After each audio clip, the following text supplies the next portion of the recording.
My beloved child, you are disappointed because I am silent. But you do not know that it is precisely this silence that is driving the roots of your faith deeper than anything your eyes can see. You are afraid that I am slow to act. Yet you have never seen how I quietly move mountains and clear the road ahead of you. Do not be quick to conclude that I have abandoned you sometimes. I step back only to teach you how to stand, not to leave you to fall. Long ago, the prophet Elijah fled into the wilderness, exhausted to the point that he said, "Lord, it is enough. Please take my life." He thought the Lord was silent, mistook my seeming delay as a sign that he had been forsaken. But I did not rebuke him or scold him. I simply sent an angel to touch Elijah twice and say, "Get up and eat, for the journey you must go on is still long." There was no thunderous miracle, no roaring thunder, only a simple meal, yet from within that silence Elijah was raised up to continue his journey. In the same way, there are days when you hear nothing from me, yet you do not know that I am preparing a quiet strength, enough to carry you across a whole desert you were sure you could not cross. There are seasons in life when you do not need anyone to cheer you on. You only need a small sign that heaven still remembers you. Yet the longer you wait, the more you see nothing but a silence stretched out until it feels suffocating. You assume it is a sign that I have turned my back on you. But in truth, that is when I am placing you into an invisible furnace where silence becomes a mirror, revealing the cracks in your soul that you would not normally see. I am not cruel. I am healing the deepest parts of you in a way that noise could never accomplish. There are times when you look back over your life and see only missteps, dreams not yet reached, prayers not yet answered, doors not yet opened. You conclude that I have come too late. Yet it is precisely in those delays that I am resetting your breathing to match the rhythm of heaven. You only see time slipping through your fingers. I see a person being refined to carry a responsibility far greater than anything you are now imagining for your future. And then there are days when the pain is so great that your mind begins to ask, "Is God punishing me?" But you do not realize that what you call loss is often simply me pulling you away from paths whose end is a deep abyss. I do not let you hurt in order to humiliate you. I allow the pain so that you will loosen your grip on the things that are causing your soul to decay. My silence, my slowness, all of it is a carefully measured movement to protect you from what you are not yet clear-sighted enough to see. You still tend to think that when the heavens are silent, it means I have gone far from you and left you to struggle alone with things you cannot even name. But you do not realize that in the very moments when you tremble in the quiet, I am bending closest. Listening to each sigh you try to hide behind a calm facade. I hear even the words that never become sound. I see every tear you quickly wipe away when no one is watching. And yet, simply because I do not answer at once, you fear that I no longer care. My child, silence is not a closed door. It is the room into which I lead you, so that I may mend the deep fractures you dare not touch. If you will be still inside, you will sense that my silence has never been distance, but the way I hold you in my arms without frightening you. At times I allow the stillness to last longer than you would like, because I know there are things that cannot be restored in the midst of noise. You wait for a clear affirmation, while I want you to listen again to the beating of your own heart, where I have always been, not moving even half a step away. You think I am late, but you do not see that I am sharpening your faith in the gentlest possible way. I do not want you to trust me only when you receive what you desire. I want you to trust me even when every outward sign seems to say that I have forgotten. One day you will understand this faith is not born when prayers are answered immediately, but when you keep holding my hand, even when you hear nothing at all. In that very moment you grow, like a tender shoot learning to twist its roots toward the true source of life. I know there are nights when you lift your eyes to the sky and ask, "Lord, are you looking at me?" And I still want you to know that I have never taken my eyes off you. not even for a moment. You see silence as a refusal. I see it as a cocoon cradling a soul that is about to grow stronger. Sometimes I keep silent so that you will stop searching for answers outside yourself and begin to look for me in the rhythm of your daily life, where I hide myself in each small piece you usually overlook. I am not punishing you when I am silent. I am healing you at a pace your heart can bear. And one day, when you look back, you will see that I upheld you through things you once thought were of no importance. But I also see within you a quiet doubt. You believe you are no longer worthy of my attention. You think you are too weak, too wrong, too broken for me to want to draw near. Yet, my child, I do not see you with human eyes. I see you with the gaze of your Creator, the one who knew you before you were formed. I've never accused you with the harsh words you repeat to yourself each night, nor have I ever measured you by success or failure. I look only at the heart that keeps trying, though it is sometimes covered in scars, and I still call it precious. When you let silence lead you into self-condemnation, you unknowingly forget that I am a father, not a judge. What I am waiting for is not your perfection, but the return of your weary heart. Therefore, when you feel that the heavens are mute, do not shrink back and conclude that I am no longer there. I want you to learn to look beneath the surface of the stillness and see that I am still moving in places your eyes cannot yet reach. Do not run from me when you feel lonely. It is precisely then that I long for you to call my name with all the honesty in your heart, even if your only words are, "Lord, I am so weak." You do not need to be strong in order to stand before me. You only need to be real. From that honesty, I will lead you out of the fog that is covering your soul. And then you will slowly realize that the feeling of being forgotten is only the shadow of fear, not the reality of my heart toward you. Once you walk through that shadow, everything that follows in your life, time, opportunities, even delays, will be seen with entirely different eyes. You often look back over your years and wonder why everything seems delayed, why you always feel as though you have missed the important trains. When you see others walking quickly while you walk slowly, you assume that I am favoring them and forgetting you. But my child, I have never measured you by anyone else's pace. Every soul I have created has its own rhythm, its own appointed time, its own journey carefully designed so that it does not lose the essence I placed within it. Yet when you fix your eyes on comparison, you fail to notice my hand reshaping your path. You hear the clock urging you on, but it is often in those very moments that I am pulling you back from hurried steps that would leave your soul wounded and raw. I know there have been days when you opened your eyes and already felt at a disadvantage, out of step, no longer able to catch up with those who went ahead of you. You look at your age, at the opportunities that have slipped through your hands, and you sigh quietly. Now it's too late. But I want you to understand that I do not operate according to the timeline you see. I am not in a hurry when you are in a hurry, nor do I panic when you are afraid. I work in the deep places of the soul, where time is no longer a chain or a limit.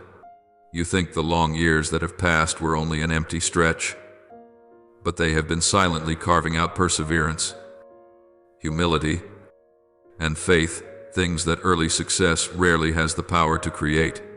When you think you are wandering in circles, in reality you are walking along the very path I marked out for you beforehand. There are times when you come to pray with a heart weighed down because you feel your life is moving too slowly, and you blame yourself more than you blame me. You ask whether I am still writing anything for your future, or if the pages of your life have already come to an end. But I want you to know that I have never canceled the destiny I began. No closed door has the authority to destroy what I have ordained. You can see only the present, but I see the whole road from start to finish. What you call slow is, many times, the perfect pace to keep you from receiving things you are not yet ready to carry. My child, the fact that you have not reached the finish line does not mean you have failed. Sometimes it simply shows that you are living within the precise process of my timing. I also see in you a habit that quietly wears down your spirit. You keep comparing yourself to the journey of others. You see them going far while you seem to move only inch by inch. And you conclude that you are inferior or have been left behind. But my child, every comparison blinds you to what I am quietly restoring in you. When your eyes are fixed on someone else's achievements, you no longer see the seeds I am sowing in you each day. The fact that those seeds have not yet blossomed does not mean they are not alive. They are simply waiting for the right climate, the right light, the right moment I have appointed. If you force them to bloom in someone else's season, you will cause the tender petals of your own life to break before they have a chance to tell the story I long to write through you. So, when you feel your heart growing anxious because time keeps passing, I long for you to slow your breathing and look at me. Instead of looking at the haste of this world, you are not late. You are being held a little longer so that when the door opens, you will step through with a soul strong enough, deep enough, and mature enough to carry what I place in your hands. I do not want you to receive blessings too early, before you have roots, because rootless blessings will make you fall faster than you think. Let me lead you according to the rhythm of heaven, a rhythm that is never off by even a second. And then you will realize this: what you once called too late was in fact the delicate preparation for things you never thought you could be worthy to receive. And when you pass beyond your obsession with time, you will begin to see every stumble, every delay, every closed door with new eyes. You will no longer rush to conclude that I am withholding something good from you. Instead, you will begin to understand that I am holding you back from things that do not belong to you. From that awareness, your heart will grow lighter, and you will recognize that I am making a way for you in places your eyes have not yet reached. For when you have learned to trust me in the delays, you will also learn how to trust me in losses, in redirections, in the things you call pain. And that will be the door leading you into a greater truth. Pain is not always punishment. Many times it is the shield I quietly place in front of you. There are days when you look at the broken pieces in front of you and sigh, God must be punishing me.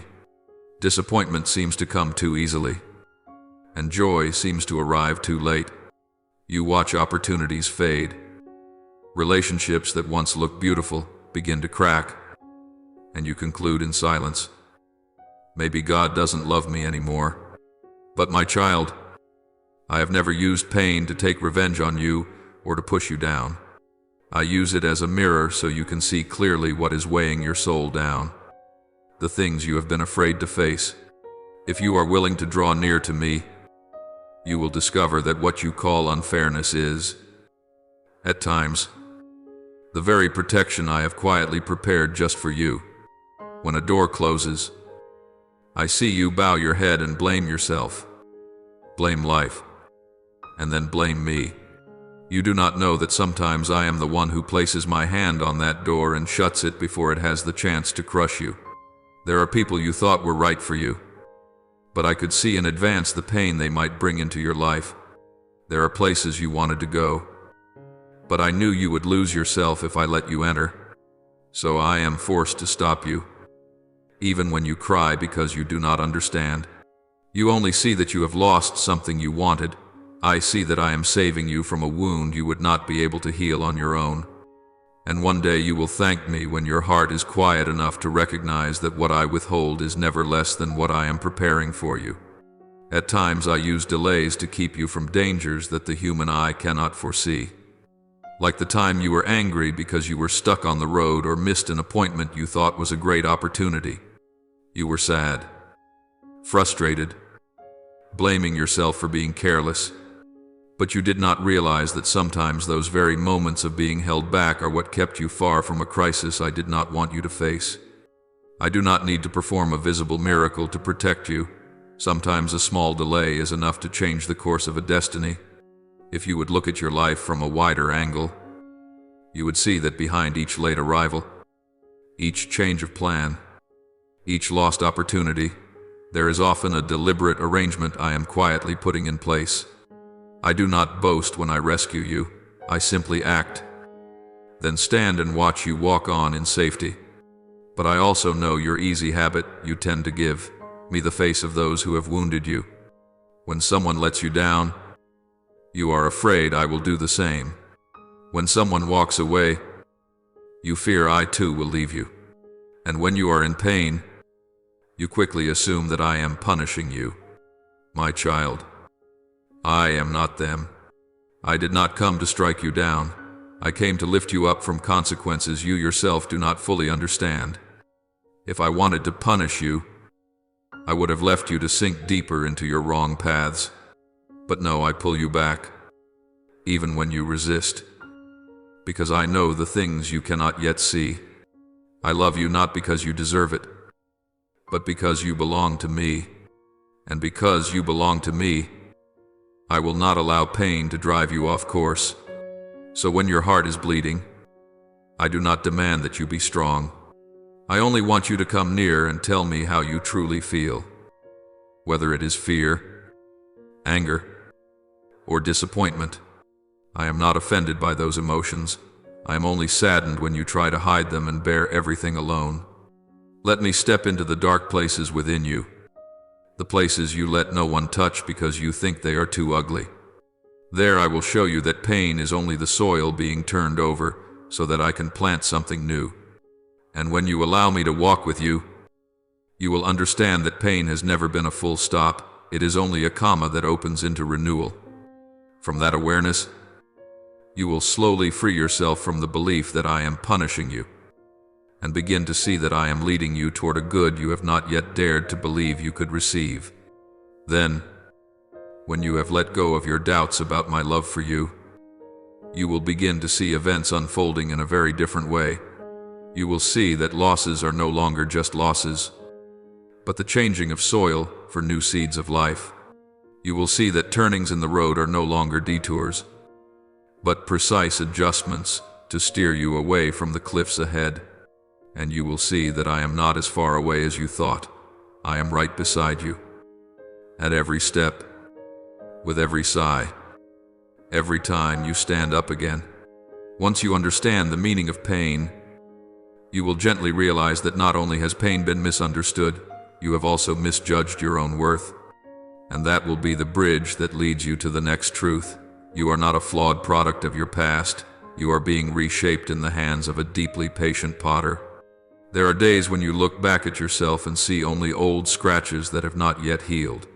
You remember wrong decisions, trust given to the wrong people, falls that fill you with shame whenever you recall them. Then you conclude that you deserve this, as if every mistake has turned you into someone who no longer has any value before me. But my child, I have never looked at you with the eyes you use to look at yourself. You see only a past full of fragments. I see a soul waiting to be made whole. I am not standing there to accuse you. I am standing there to pull you away from the harsh voice you repeat over and over in your own mind. If you would be still for a while, you would hear that my words are far gentler than the judgment you keep placing on yourself. When you blame yourself for what is past, I see you like a person standing before an old mirror, seeing only a distorted image of yourself and not realizing that it is the mirror that needs to be replaced, not your heart. The more you repeat, I deserve this, the greater the distance becomes between you and the restoration I have for you. You think I keep your failures in constant remembrance, but I have already placed them so far away that you are the only one still holding on to them. You call yourself by names I have never used: foolish, weak, worthless, getting what you deserve. Those words do not come from me. They come from the fear of being hurt again. You are using the past like a lock to chain yourself, while I long to remove it so you can step into a future shaped by my hands. You need only to relax your grip a little, and I will show you the new mirror I am holding out, where you are seen through the eyes of a father, not a judge. I want you to remember that you are only clay, and I am the potter. No one looks at the clay and calls it useless. They only look at the hands that shape it. You are not yet your final form. You are in the middle of the process. And the process always includes being pressed again, adjusted, even broken, so that you can be remade better. You thought the shaking in your life was punishment. But in reality, it is how I carefully reshape the parts that have drifted from my original intention. You are not abandoned in the furnace. You are placed there so you may become firm and strong. The vessel can never mold itself. It must allow the potter to touch it, turn it, adjust it, and sometimes hurt it a little so that it may become more beautiful. If you will let me work, you will come to understand that you are not broken beyond repair. You are being renewed. Little by little. I know you are tired of pretending you are fine, of trying to use your achievements to compensate for your deepest insecurity. You chase after the expectations of others, hoping that one day they will approve of you and your pain will disappear on its own. But my child, human hearts cannot be your place of healing. They are only a place that leaves you more exhausted. I do not wait for you to become strong before I come to you. I wait for you to admit you are weak so that I can be strong in your place. You do not have to play the role of the resilient one, because I love you in your truest state, tired, fragile, and sometimes not even knowing where to begin. I want you to lay down the burden of having to prove that you are good enough. For if you insist on keeping the right to condemn yourself, you are closing the very door that leads to restoration, which is my hand. So come near to me with all the things you consider ugly about yourself, missteps in your past, your cracked heart, your anger, your shame, your fear of being judged. I am not unfamiliar with these things. I have seen them long ago and still chose to love you through every stumble. Do not hide yourself any longer behind words of self-condemnation. Let me wipe clean the way you look at yourself, so that you may know you are not the final product of your mistakes. You are a page I am still writing on, not a discarded fragment. And as you begin to recognize your true worth in my hands, you will feel your heart grow lighter and your steps more steady. From there, you will come to understand why I do not want you to merely survive reluctantly.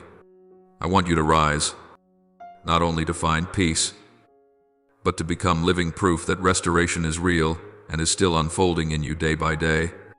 Then, at some point, when your soul is no longer bound by the voices of the past, you will find yourself called to something greater than mere existence. You will begin to see that life is not just a string of attempts to get through the day, but a journey of being sent to reach others. You will know that what once caused you pain has now become a key that opens a door for those who are lost. And you will understand, quite naturally, that I do not restore you merely so that you can feel better. I restore you so that you may become light, so that through you, others may see me. And from that awareness, you will be ready to step into what comes next, living not just to survive, but to carry blessing wherever I place you. There are times when, after too many blows, you only have enough strength to say one thing to me: just let me have some peace. That's all. I understand that, because I see that you are so tired you no longer dare to dream of anything more. But my child, if you live only to avoid pain, only to get through each day, then you are living far beneath what I have placed inside you.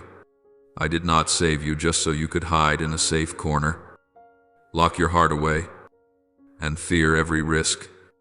I set you free so that you could step out, turning the very scars that once made you ashamed into a story of restoration for others.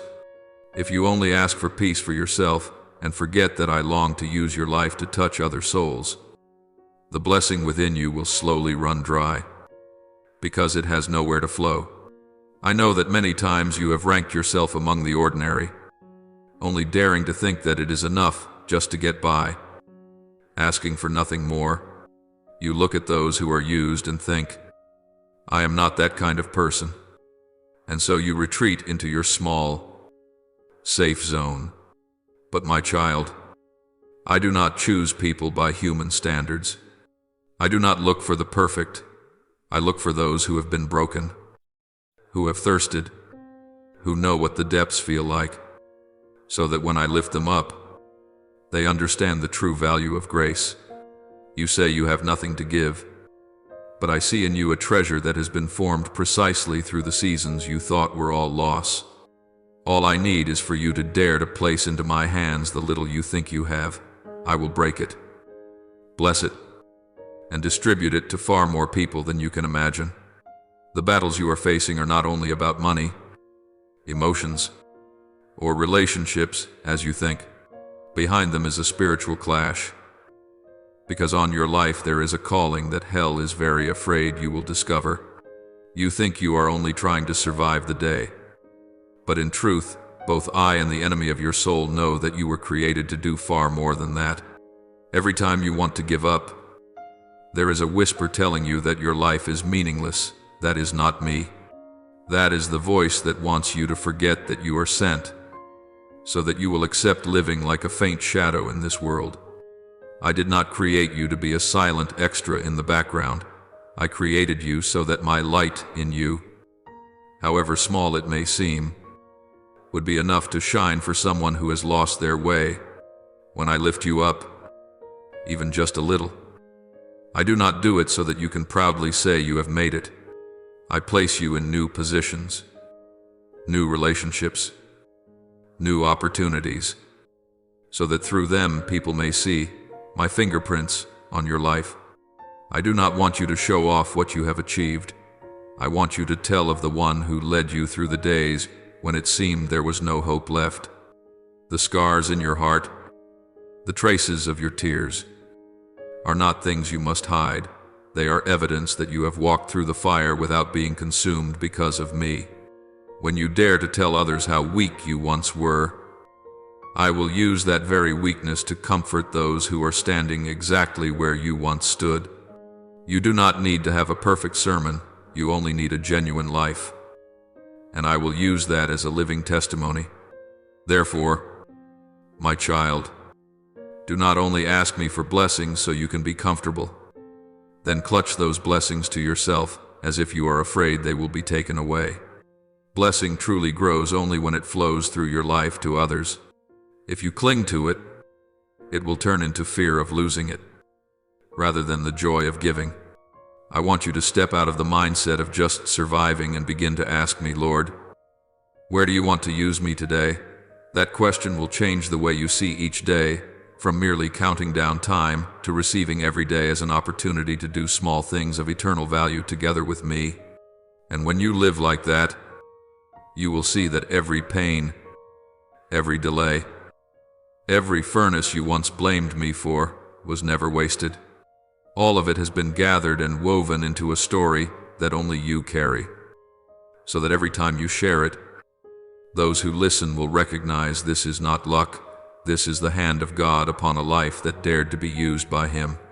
The world keeps pressuring you to keep a calm face, to always appear strong, successful, in control of everything, as if showing even a little weakness means you will be despised and left behind. But I do not look at you that way. I know you on the days when you shine, and also on the nights when you sit in a daze staring at an empty wall. On the mornings when you do not want to leave your bed because your heart is so heavy, when others only want to hear stories of victory, I listen even to the sighs you think no one would ever want to hear. When people run out of patience with you, repeating the same sadness over and over, I still quietly sit beside you, looking at you with eyes that do not grow tired. At times you think of yourself as someone who came too late, who missed out, who burned up your youth on relationships, goals, and illusions that now, in hindsight, feel only empty. You feel as if your life is ruined, as if you have wasted the time I gave you. But when I look at you, I do not see only your mistakes and your falls. I see a heart that, though bruised, still beats, a soul that, though it once wanted to let go, Is today still here?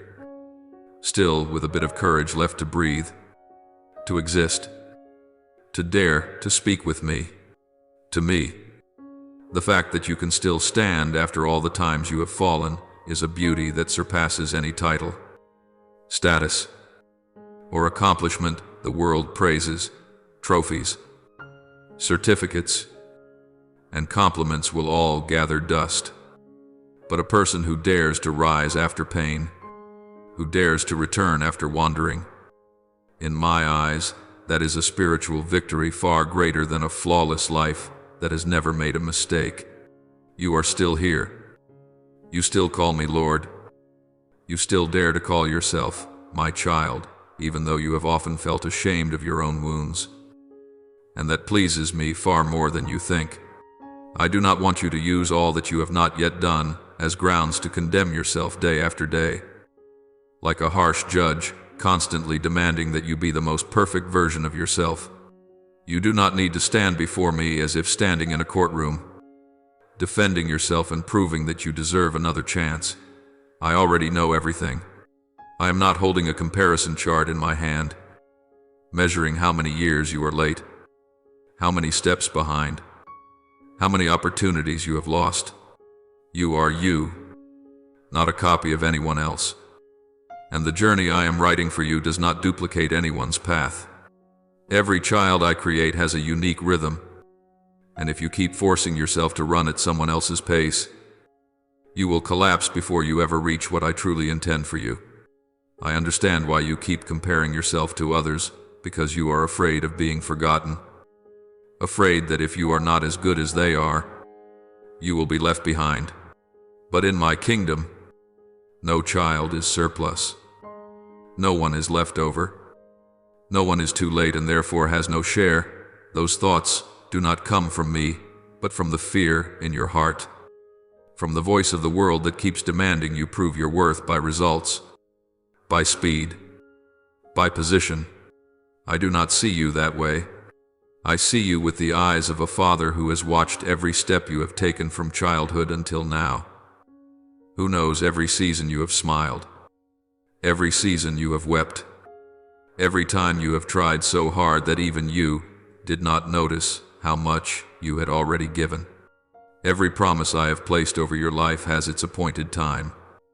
Just like the seasons of the trees, some seeds sprout quickly, some slowly, some break through the soil after only a few days.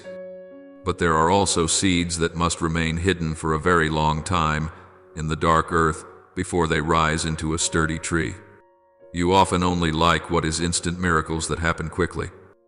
Doors that fly open so that you do not have to wait, do not have to feel uncertain, do not have to face the question, why have I not received yet? But I do not work according to your impatience. I work according to my wisdom, from which I see the whole picture, when for now you only see a small corner. There are things I deliberately have not yet placed into your hands, not because I can bear to let you live in lack or deprivation, but because I know that if I were to give them to you at a time when your heart is not yet deep enough, your foundations not yet firm enough, your faith not yet rooted, then that very good thing would become a weight that breaks your back.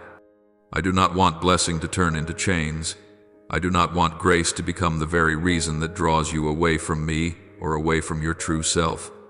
I would rather slow things down a little in order to dig your foundations deeper, to teach you to trust me in the silence, to train you to stand firm when nothing is yet clear, than to give you something you greatly desire that would, in the end, ruin your soul.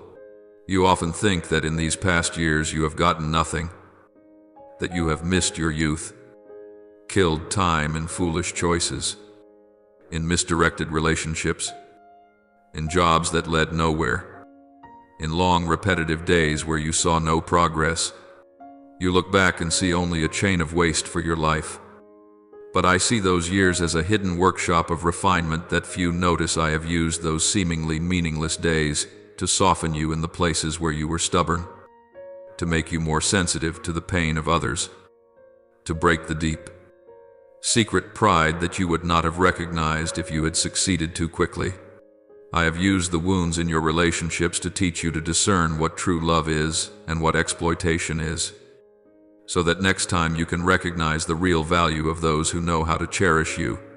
I have used the nameless tasks, the years of quiet labor that no one acknowledged, to teach you perseverance, endurance, and doing things for me rather than merely for the praise of people. There is no season in your life that is superfluous. There are only seasons whose meaning you have not yet fully understood. And I do not mock you for not understanding. I wait for the moment when you are calm enough for me to explain each part again, right along the very footprints you once thought were wanderings. Today, even if you feel that you still amount to nothing, I want you to pause and look deeply at this one truth. You are still here. You are still alive, still able to feel, still able to believe, even if you believe with trembling. You do not know how many times you wanted to give up, yet you could never quite let go completely, because within you there is still a very small strand that connects you to me. It is precisely this seemingly fragile strand that delights me. It tells me that you have not entirely closed your heart to me, that you still long for something more than a life that merely gets by. Do not despise the fact that you still sit and stay, still read, still listen, still talk with me. That is already the sign of a soul that refuses to let darkness swallow it whole. I do not expect you to become a hero overnight. I simply desire that you give me the chance, day by day, to soften one more small part of your heart. And I want to tell you that you are not the only one who has ever thought it was too late, that there was no hope left. Many whom I dearly love have also gone through long years that felt like a desert, that seemed like my silence, when in reality I was writing the deepest chapters of their story. You often ask yourself, if so, when will it be my turn? When will I clearly see what you have promised? I do not condemn that question, because I understand it is born from all the times you have stood on the sidelines watching others receive the blessings you too have hoped for. But I want you to know that in the spiritual realm, there is no such thing as your turn being taken by someone else. What I have set apart for you, no one can take. What I have ordained for others, you cannot seize. Each person has a portion that is uniquely theirs, and the time for that portion to be revealed is also uniquely appointed. The fact that you see others cross the finish line before you does not mean I have abandoned you at the starting line. Sometimes I intentionally keep you longer at the beginning so that you can learn what they do not need to learn, because you will need it in places where others will never go. Instead of asking, when will it be my turn? I long for you to begin asking, Lord, what are you teaching me in this season? When your question changes, your impatience will lessen, and you will see that I am not motionless as you imagine. I am busy preparing you yourself and the circumstances around you, so that when I bring you into the place I intend, everything will already be in its proper position. You are not forgotten in some corner of the sky, nor have I placed you at the very end of the line and then forgotten to call your name. I remember you, every tiny detail of your life, the things that others would never bother to notice. There are dreams you think you have buried, but I still hold them in my hands and quietly breathe life into them, waiting for the day when you are brave enough to receive them again without fearing failure. There are words you once spoke to me in tears many years ago, and then, worn out, you stopped mentioning them. But I have never forgotten. I keep them as seeds stored away, waiting for the right season to sow them again into your life. And now, though you do not yet see clearly, things are stirring in the unseen realm. I am stirring up those places you thought had grown cold, awakening the healthy desires you once extinguished because you were afraid of hoping only to be disappointed again. My presence is touching the dry places in you, making you suddenly realize you no longer want to live in a way that is merely getting it over with, no longer willing to accept a life of mere endurance, That is the sign that my spirit is at work, not to throw you into panic, but to help you know that I am still continuing my work in your life. You may not yet be able to name this change. You only feel a slight restlessness inside when you live exactly as before. A quiet discomfort when you continue to compromise with what you know is not right. A faint longing for something deeper that you cannot put into words. Do not be quick to quench these feelings. They are not meaningless instability. They are my gentle knocking at your door. I am inviting you to step out of a way of living that only seeks safety, that only wishes to be left in peace, that only asks me, please, don't let me hurt anymore, and to step into a way of living that knows how to ask, Lord, how can I belong to you more? How can I let you use my very life to touch someone? I am not demanding that you change the whole world at once. I only want you to begin with the small things I place before you: a sincere word of concern, a compassionate look, an act of forgiveness you once thought yourself incapable of. Every small step you take with me has eternal value, and it is precisely through those small steps that your calling is revealed. I have not kept you alive until today merely so that you might exist, merely so that you fulfill a few responsibilities and then disappear as if you had never been here. I preserve your life because in your story there is something I want to use to awaken other hearts. The scars on your soul are not only reminders of pain, they will become evidence that I can uphold a person who seemed to have no chance left. You do not know how many people need to hear that from your own mouth, to see that through your own life. And that is why I am awakening you, enlarging your heart, softening the places that once were hardened. You are not forgotten. You are not overlooked. You are not someone I have passed over so that I can attend to other souls who seem more important. You are being prepared for something both gentle and great, to become living proof that I still work, still heal, still make all things new, even in a life the world had written off as having nothing more to say. So do not be quick to belittle yourself, and do not confine yourself to the role of the one who just needs a bit of peace. I call you out of that. I call you to become a bearer of peace, a carrier of hope, a bringer of my light to the places where your feet tread.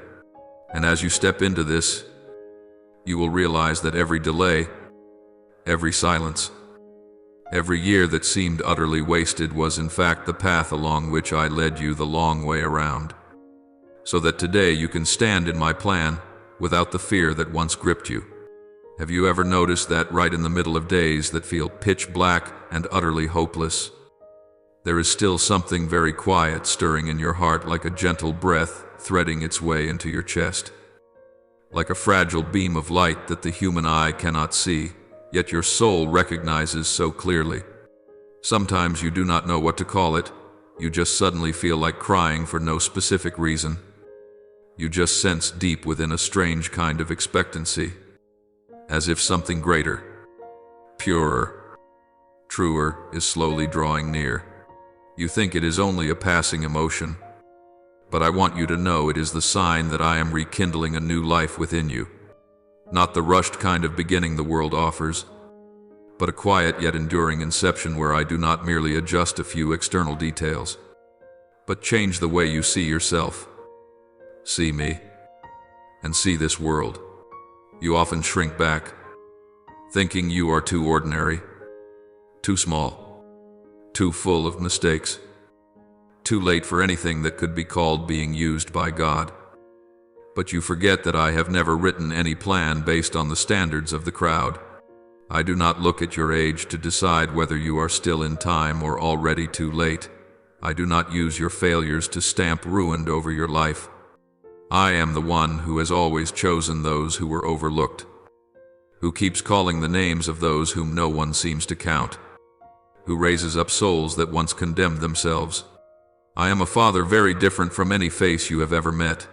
I can take a life that has been labeled a failure and turn it into living proof of how deeply I love and how far my power can go.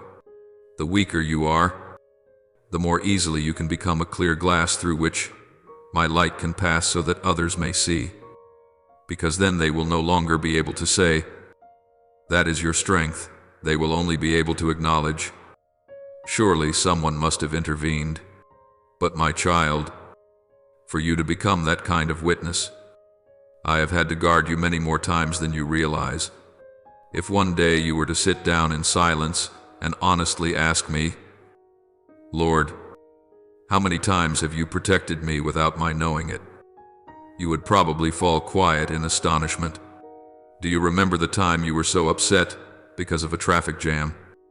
Because some tiny incident completely disrupted the carefully planned schedule of your day, and you concluded it was an unlucky day. Yet, if I were to pull back the curtain and show you what lay ahead, you would see that the place where you think you missed your chance was exactly where an accident had just occurred. And if you had arrived on time the way you wanted, you might not be here now, sitting and talking with me.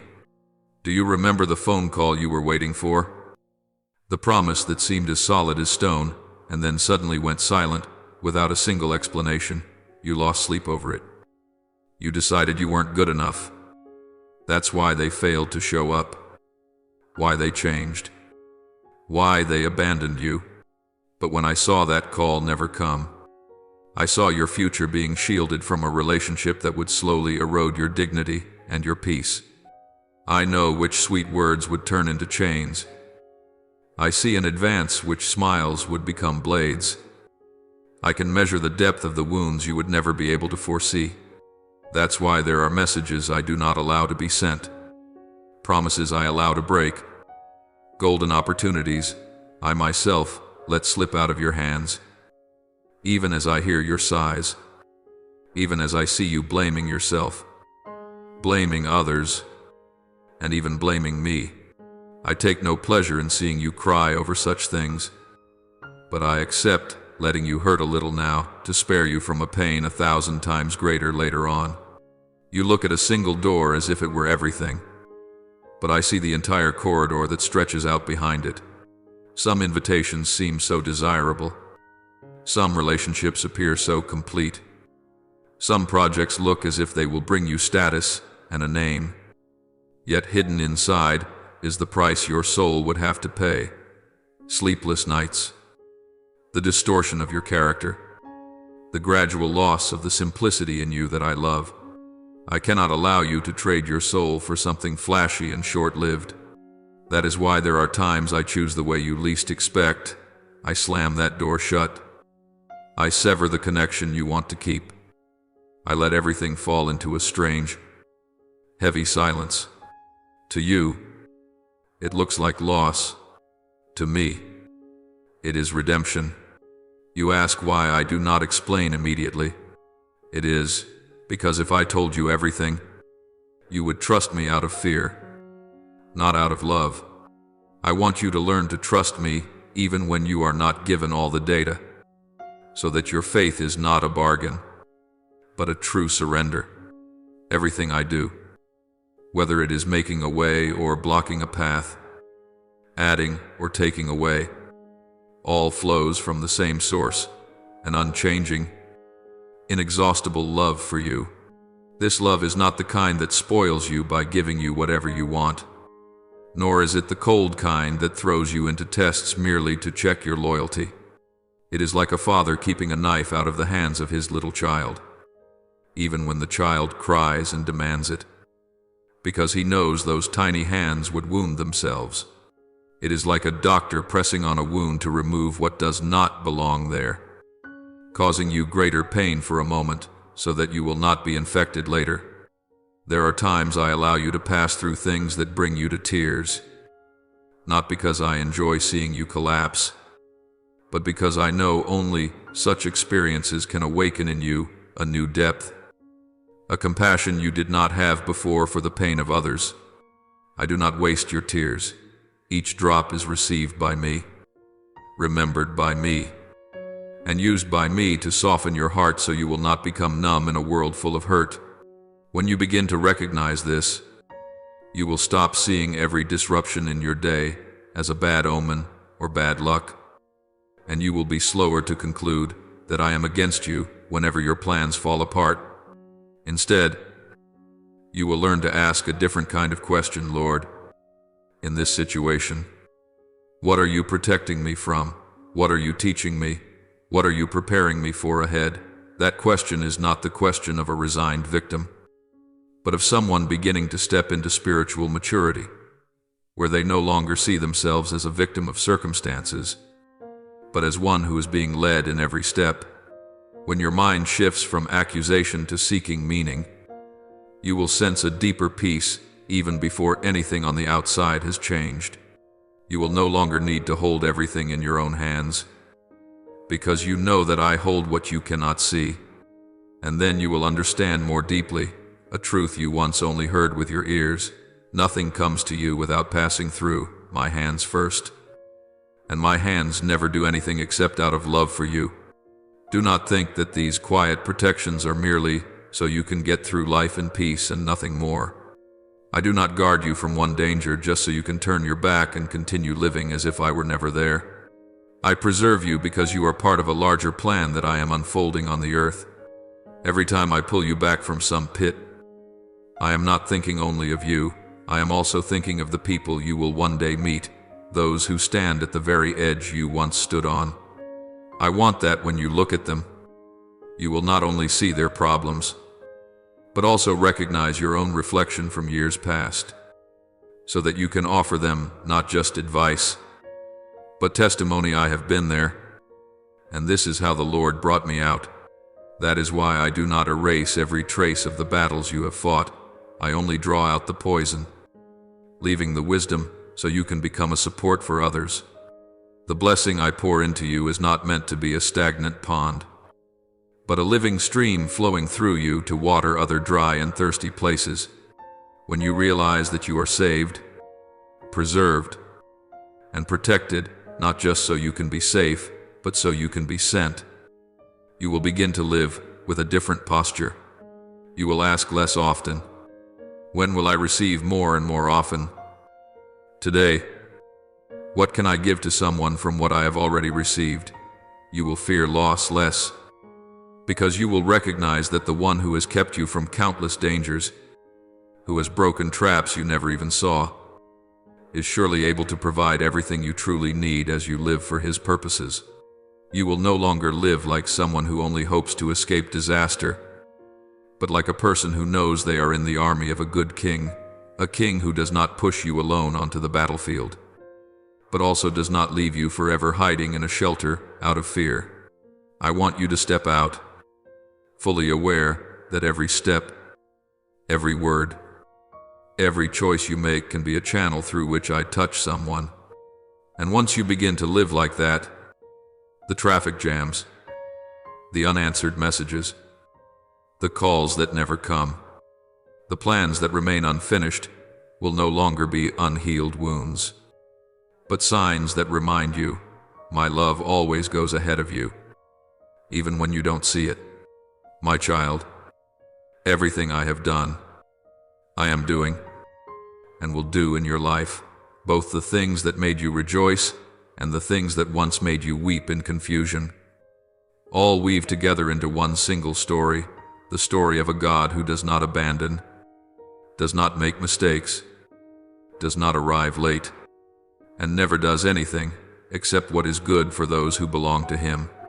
If today you still feel, deep in your heart, even the faintest warmth, the gentlest desire that I wish my life could be used for something more than just existing, then I want you to know I am the one who placed that desire within you. I am calling you out of a way of living that merely survives, into the life of someone who is sent, not in your own strength, but in mine, the one who has so many times kept you from things you never saw, just so you could stand here, alive, breathing, ready to answer, Lord. Here I am. Please use me. You keep running to me with a long list of questions, all the whys and whens and how long, as if the value of our relationship were measured only by how quickly and how clearly I answer you, and by whether my answer matches your expectations. But my child, If I merely responded to each question and then turned away, I would be no different from a cold machine executing requests. You are far more precious to me than that. I will not simply throw a few solutions into your life to fix temporary confusion. I have come to dwell with you, to make myself the deepest answer to the empty spaces no explanation could ever fill. There are moments when you lie there, eyes open in the dark, heart weighed down and lips unable to form a single prayer. You think you are silent, but I hear every cry rising wordlessly from your chest. I sit there, not loud, not showy, simply gently present, touching the places in your soul that you believed had turned to stone. The locked rooms you sealed years ago for fear that if you ever touched them, everything would shatter. It is precisely in that quiet presence that I am working far more than you imagine. You think you have to shout until the sky changes color before I am moved. But even a weary sigh breathed in, my direction makes heaven tremble. Because my love for you has never cooled. Even though you have let go, doubted, and accused me, I see the tears you wipe quickly away with your sleeve. And I do not tell you to stop crying, just to get it over with. I do not say be strong the way people often do. I simply whisper, you may cry in my arms, but do not let your tears lead you to the wrong conclusion about me. For while you think you are collapsing all alone, I am holding your heart, gathering each broken piece you are sure no one cares about. Every word you say to me, however clumsy, repetitive, or weary, is never thrown into the void. I keep them. I weave them into the plan I am quietly unfolding over your life. And not for a single second do I turn my face away from what you are carrying. You still imagine that prayer is you knocking on a door while I stand inside deliberating whether or not to open it. But in truth, each time you merely think of me, I am already at your side, my hand on the latch, simply waiting for your permission to step in. I have never been a distant deity who listens only when you present your requests in the right format. I am Father, and I long for conversation with you far more than I long to just resolve your crises. I know you keep tally of which prayers have been answered and which have not. And then you use that scale to measure my heart, forgetting that the most precious thing I can give you is not a string of results lined up with the plan you wrote, but myself, the unchanging, one who can be with you in every season, whether in gentle rain or violent storm, whether you are full of strength or unable to take another step. I am your portion that no one can steal from you, even if you lose everything you thought was essential. You are used to coming to me like someone approaching a service counter, submitting a request and impatiently waiting for a receipt. But I want you to learn to come like a child walking into their father's house, to sit down, open your heart, speak, listen, be still, and remain longer than just a few hurried minutes. Only in that lingering time can I water the dry places in you with my very word, with living truth, not to fill your head with information, but to give your soul something solid to cling to rest on, to be restored by. You have grown accustomed to living by emotions that rise and fall like waves. Today you believe because you see something. Tomorrow you sink when you see nothing, so I am gently drawing your eyes away from the froth and foam of circumstances toward the deep, quiet current of my word. There, the source of life flows continually, untouched by the changing weather of your life.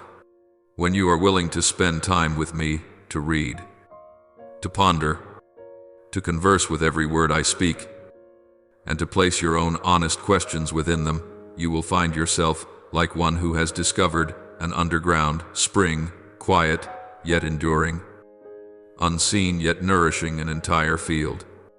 I do not promise that you will be spared from every fierce wind, but I want you to know that if you choose to root yourself deeply in what I say, in who I am, and in my heart for you, then when storms come, You may sway but not be uprooted, ache but not break, grow weary but never be swept away. What holds you is not your own strength, but the unseen yet unbreakable cord that binds you to me. You have often run to seek fleeting encouragement from one person or another, from words that sound sweet but soon fade away, and I do not condemn you for that, for I know you need people.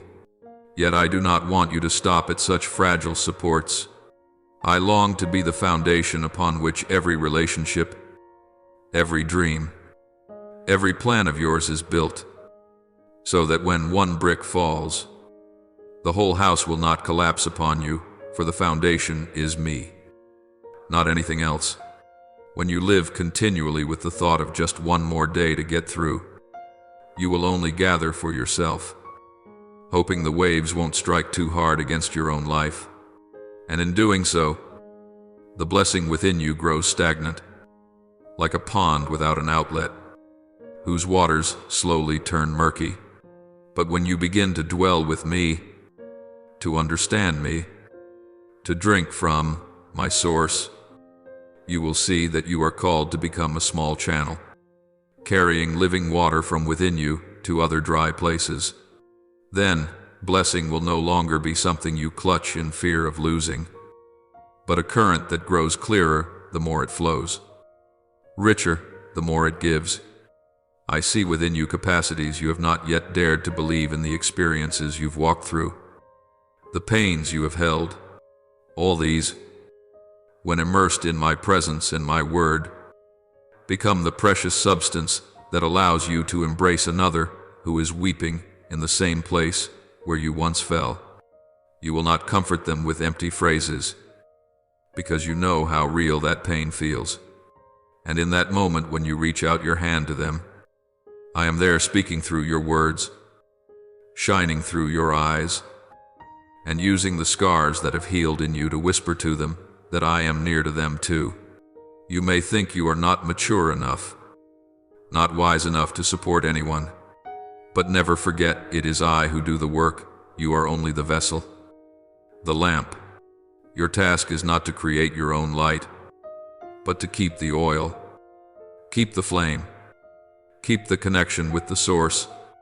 Each time you return to me, allowing me to touch the parts you wish to hide, letting my words soak into your worn-out thoughts and distorted ideas about me and about yourself, you give me the chance to reshape your understanding of worth, success, survival, and fullness of life. I did not place you on this earth merely to avoid pain and quietly disappear.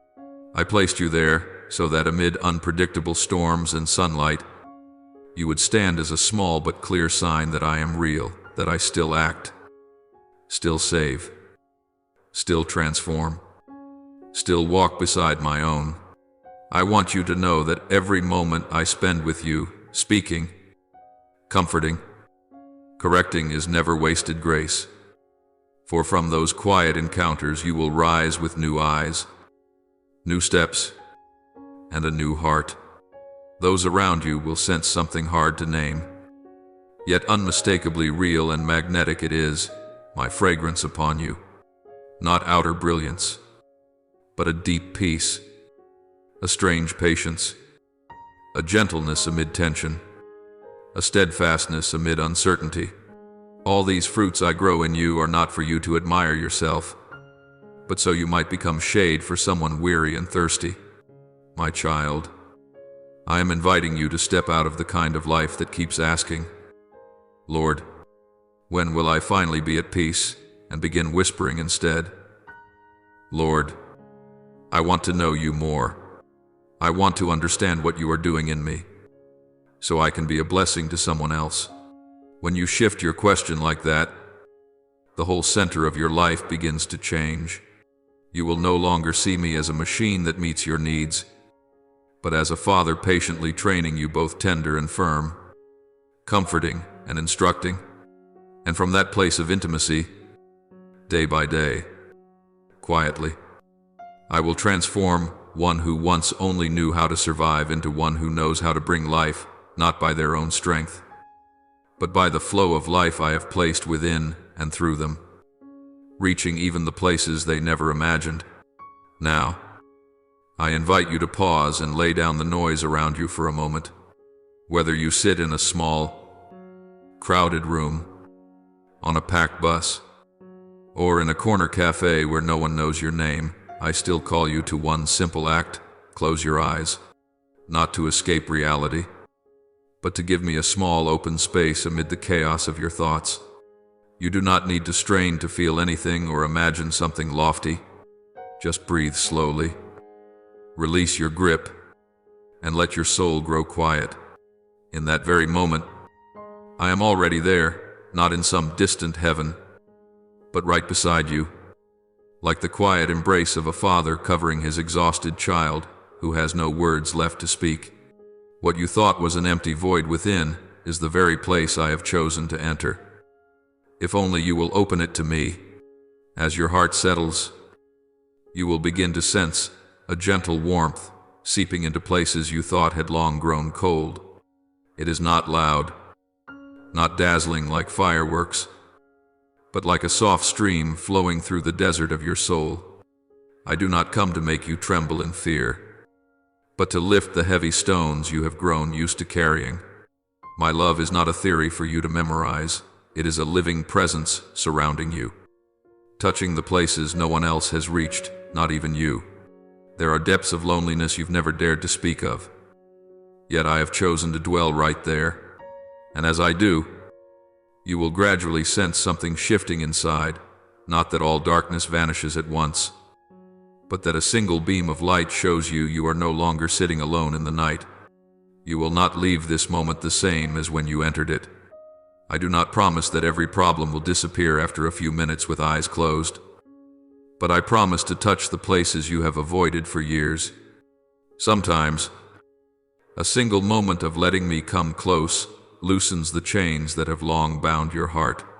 The rigidity within you that whispers saying, "Nothing ever changes," begins to crack, and into those small cracks, I plant a tender seed called hope. Fragile as it may seem, it holds power enough to push back the thoughts that try to drag you into old numbness. You may not yet see it clearly, but deep within, a quiet turning has begun. Your soul is turning back toward me. Even if you do not yet have words for it, you think your faith has left you long ago, but truly it has only curled up to rest after storms too strong. Today, as you sit still before me, that flame is being rekindled not by grand displays, but by a soft whisper within, "I am still here. I have not stopped working." That voice does not shout or demand. It moves like a thin breeze, stirring the heavy curtain around your heart.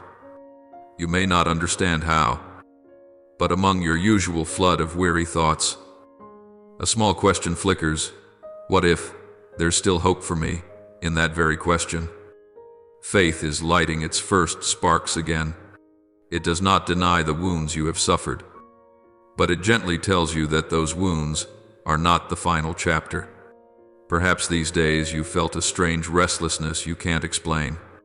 Outwardly, everything seems the same job, the same room, the same faces. Yet inside, you feel as though something is about to happen, as if you're standing on the threshold of something new you cannot name. You think it's mere anxiety or oversensitivity, but I want you to know that often this restlessness is the bell of my spirit ringing within you. I am stirring you from the slumber of just getting by, to tell you no, your story with me is not finished here. This is not the end. This is a transition. If you would pause and ask, "Lord, are you calling me?" you would begin to see that you are no longer a bystander to your own story. My timing is not like the calendar you hold. You measure years by wrinkles, by lost chances, by the feeling of lagging behind others. But I read time by what has been formed inside your soul. The years you thought were wasted were the very seasons I used to soften hardened places, to humble your pride, to peel away the layers you used to hide your fear. The nights you thought were only full of useless tears, I gathered every drop like rain watering the deep field within you.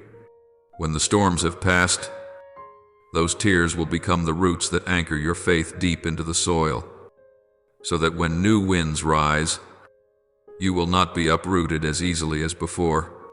You often think, my silence is a harsh test, a trial of endurance. In truth, I am teaching you a new language, the language of trust without immediate proof. When I do not respond the way you expect, you learn to sit with yourself, to face the questions you once drowned out with noise. You begin to see what you have placed your hope in more than in me, the standards by which you have measured your worth. My silence exposes the false supports you've leaned on, so that when they crumble, you can return freely to the only foundation that never shakes. This is not cruelty, it is healing at its deepest level.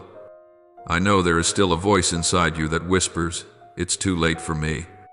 My youth is gone. My chances are lost. My strength is fading. It's easy to believe your only task now is to endure until the end.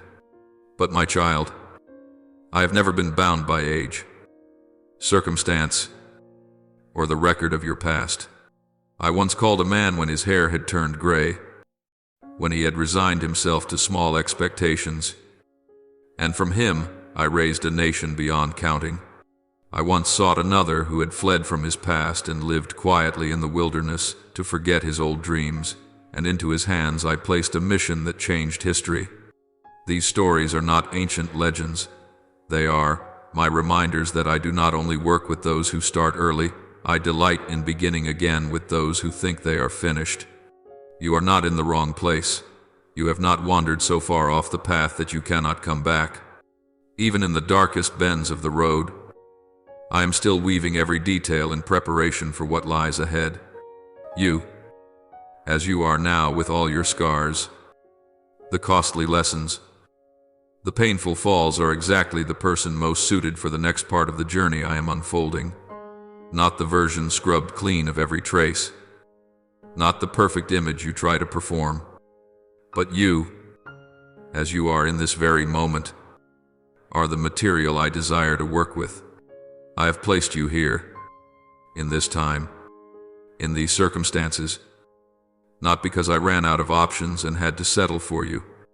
On the contrary, I know well that what is coming will require a heart that is soft, humble, willing to listen, willing to yield, and that is precisely what the years of waiting, of silence, of tears have been shaping within you. No stretch of your life is superfluous, in my eyes. The seasons when you felt yourself going in circles with no way out, the relationships that shattered, the unfinished projects, the prayers that seemed to vanish into empty space, all of it has become material in my hands. I do not waste even your mistakes.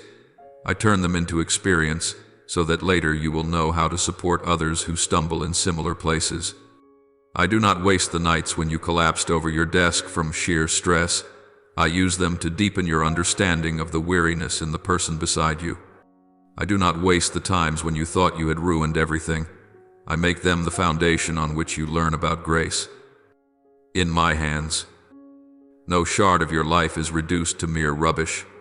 Your voice today may still tremble, but the time will come when it resounds more powerfully than you imagine, not because you have amassed much knowledge, but because you have lived what you will speak. You will not talk about comfort as a dry theory. You will recount the nights when I myself lifted you up. You will not talk about faithfulness as a slogan.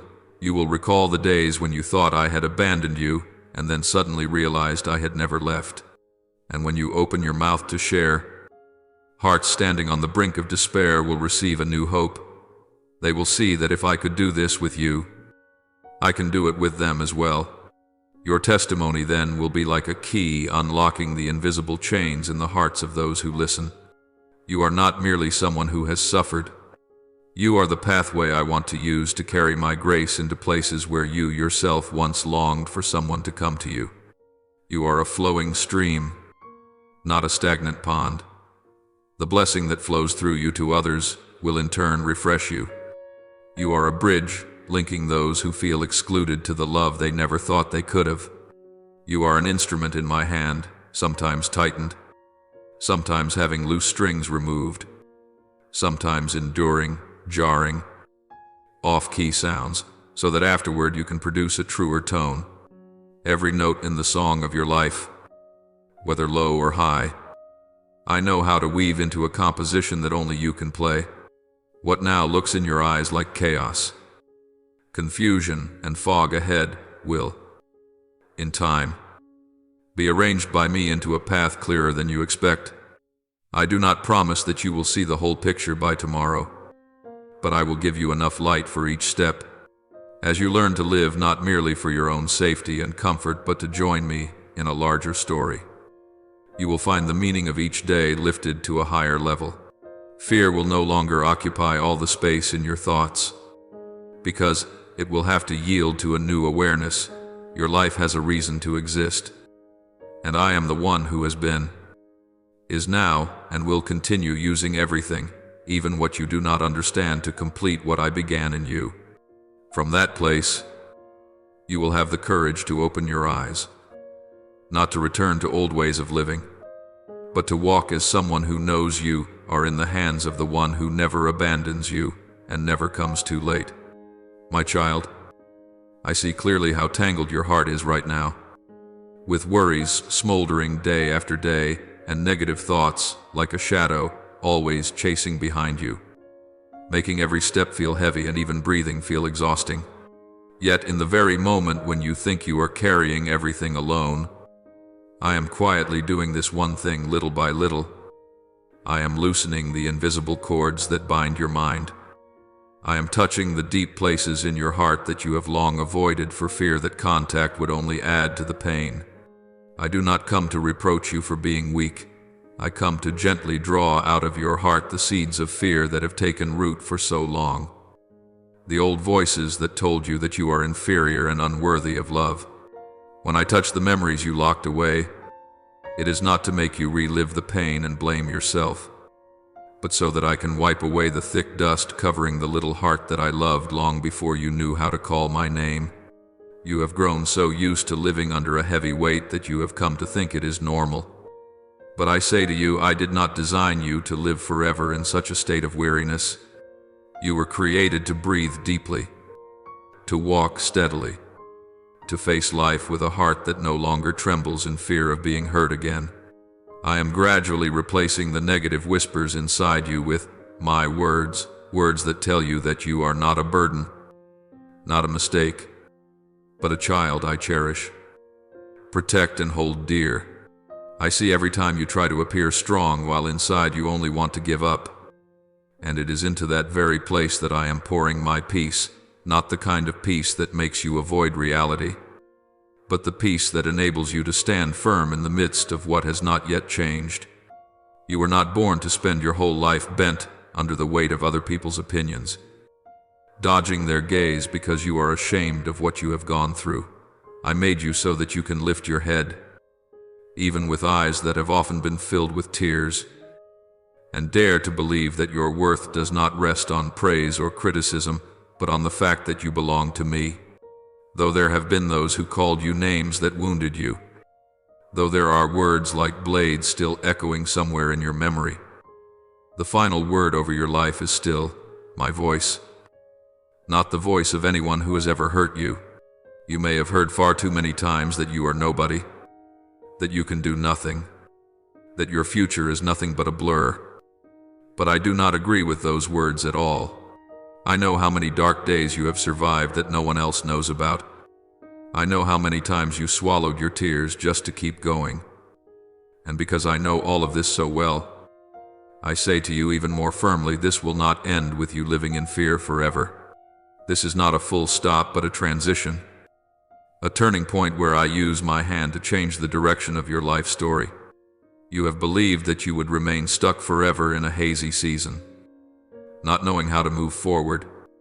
But I tell you, you will come out of this season, not by gritting your teeth in your own strength, but by being upheld by mine. You will look back on this stretch of road and be amazed to see that in places that seemed to be nothing but stones and gravel, I had laid lessons, encounters, and moments of comfort that you did not even realize I was using to build you. Every valley you pass through has its purpose. Not one of your steps falls into meaningless emptiness as long as your hand is still placed in mine. Even now, as you open your heart to listen, chains you cannot see with your eyes are being broken. Old patterns of thought that constantly drag you back into inferiority and self-condemnation are being touched and loosened by me. There are obsessions you thought you would carry for life, yet I am patiently untying each knot, even if you do not yet feel it clearly. I am not in a hurry, but I am not still either. My spirit is at work in you, careful and persistent, like a healer who patiently tends even to the smallest wound, overlooking nothing, despising nothing. You think you can hardly escape the inner prisons where you have locked yourself in shame, in guilt, in suspicion of everyone. But I am opening the doors of those rooms one by one. I do not use force. I do not shove you out of your hiding place. I take your hand and walk with you into the light so that you can relearn how to trust. Not in a single day, but through each small step, each conversation, each time you dare to be honest with me about what you are afraid of. I know you have been deceived by those you thought were your support, stabbed in the back by people who once promised to stay by your side, and so you built a strong wall around yourself, unwilling to let anyone come near. I do not blame you for being guarded. I understand why you had to build walls in order to survive. But I have not come to break you. I have come to dismantle those walls so that, while you remain protected by me, your heart will no longer be locked in loneliness. I do not demand that you immediately trust everyone again. I only invite you to begin by trusting me. And from there, I will teach you whom to trust, whom to set down, whom I am using to lift you up, and whom you must learn to release. You are not defined by the wounds others have inflicted on you, nor are you limited by the stumblings you brought upon yourself. Your true definition lies in my gaze when I look at you. I do not see you as a suspended sentence hanging over your head. I see you as a work in progress. In my eyes, you are not a burden, not an error, not a defective product of life, but someone I have called by name, someone I have sought out, someone I lift up each time you think you have hit bottom. Many times I have intervened so that you would not rush headlong into dangerous dead ends. I have closed more than a few doors that looked appealing but concealed depths you could not foresee. I have taken away relationships that seemed like blessings but were in fact traps. Many times you have complained that things did not go your way. But if you could see the whole picture as I do, you would understand that those moments of loss were precisely the times I was keeping you from a far greater loss. If today you can still sit here, still listen, still breathe, still have the chance to begin again, it is not because you are vaguely lucky, but because I have laid my hand over your life far more than you realize. If one day you could see clearly all the situations where I quietly intervened, the blessings I placed in the very places you only saw as empty, you would no longer have time left to complain. You would find your heart overflowing with gratitude. Not the outward kind of gratitude that just sounds nice, but the gratitude that rises naturally when you realize how many times you thought you had collapsed, and yet you are still standing today. I do not demand that you instantly become a completely different person, but I invite you to take small steps of trust, to step out of the thought, "You don't love me," to step out of the sentence, "My life will only ever come this far," to step out of the labels you have heard from others and replace them with the words, "I speak over you."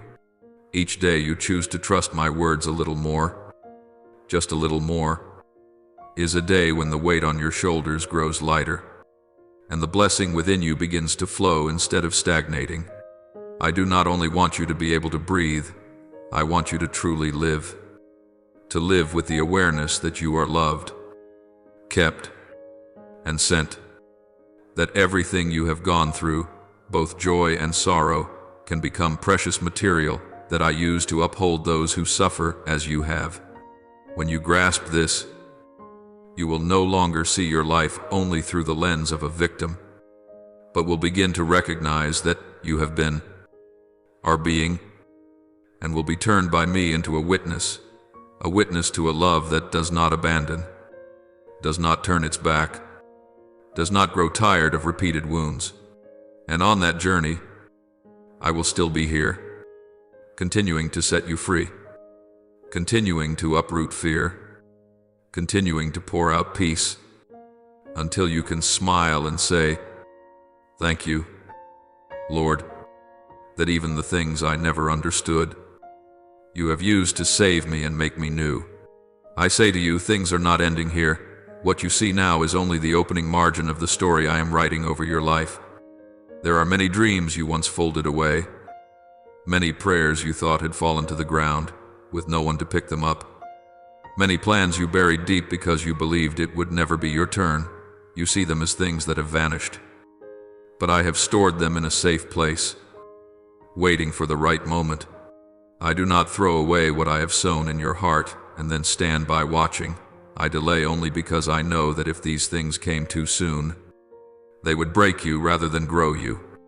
Now that your heart has changed, now that your eyes have learned to look back to me instead of being fixed only on your circumstances, I am beginning to loosen the knots I previously chose to keep tight. You will be amazed that doors which had been shut coldly for many years suddenly open softly, as if there had never been a lock, that paths you thought were permanently blocked become clear and wide, as though they had been kept reserved for you all this time. People who once treated you as invisible, who forgot your presence in the room, will one day suddenly call you by name, seek your input, and honor your contribution as though you had never been left on the margins.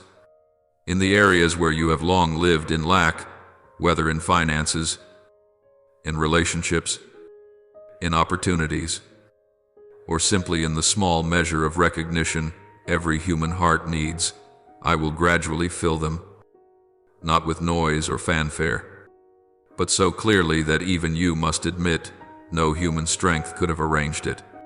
I will let you experience the shift from a place of scarcity to a place of abundance, not so that you can boast of how capable you are, but so that you may know there is a source flowing through your life, a source that never runs dry. I do not do this because you are perfect, nor because you are more deserving than anyone else. It all begins with my kindness and my faithfulness. I keep my word to myself. I guard the covenant I have made. I go on loving even when you are weary, doubtful, or even wanting to let go. For this very reason, as you begin to step into a new season in which things seem smoother, lighter, more beautiful, I need your heart to understand one core truth. Everything that is poured out over your life is not only so that your life may feel more comfortable, but so that through you others may recognize me. I lift you up, not so you can build yourself a little throne and sit there enjoying it, but so that you may become a living signpost pointing toward me, letting those who are lost know that hope still exists. I heal you not so that the story ends with your pain gone, but so that those who are still bleeding may look at your closed scars and believe that they, too, can be healed. Therefore, when you begin to see good things coming to you, job doors opening, healthy relationships, new steps forward, inexplicable favors, do not let your heart grow careless and forget the nights you once cried alone and called out to me in exhaustion. Do not let the words of praise be given to others, while in your own heart there is only the feeling, I deserve this, as if you had climbed to where you stand now by yourself. Pride does not always appear in loud declarations. It slips in quietly through thoughts like, without me this would never have happened. In the way you look down on others because they have not gone as far as you. In each time you stay silent about me, yet speak so much about yourself. Remember this: what gentleness, gratitude, and humility have patiently built in. Hard seasons can be destroyed by just a little self-exaltation. I may place you in higher positions, give you more influence, more voice, but at the same time I carefully teach you the lesson of bowing low. For only those who know how to humble themselves before me can stand firm before the temptations that will come with that increase. In the hidden place under my arm, when you choose to obey though no one sees, to keep your heart pure though no one praises you, to speak the truth though it costs you, there the true strength of your soul is unlocked. That strength is not the ability to force others to listen to you, but the ability to stand when the wind changes, the unshaken peace when everything around you shifts, the love that does not die even when you are misunderstood. You are not listening to these words by accident. It is not random that you have come across this message amid all the noise out there. I arranged for you to read, to hear, to pause here, because I know that inside you a new threshold is approaching.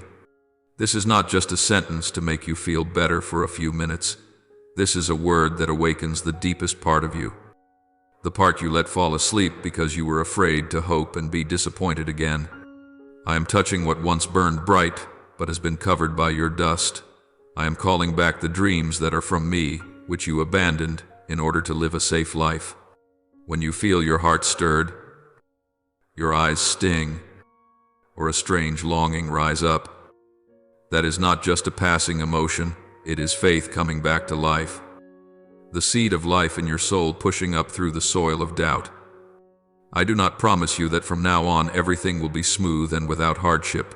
I never make peace with falsehood. But I assure you that from the moment you decide to respond, to trust more, to walk deeper, the trials that come will no longer be like those before. You will no longer fight like someone merely trying to get through the day, but like one who knows they are entrusted, equipped, and sent out with a clear purpose. You will begin to pray differently, not only asking, "Just get me through this," but asking me to use what you go through to bring hope to others. You will work differently, not just to make a living, but to carry my presence into the places where I have put you.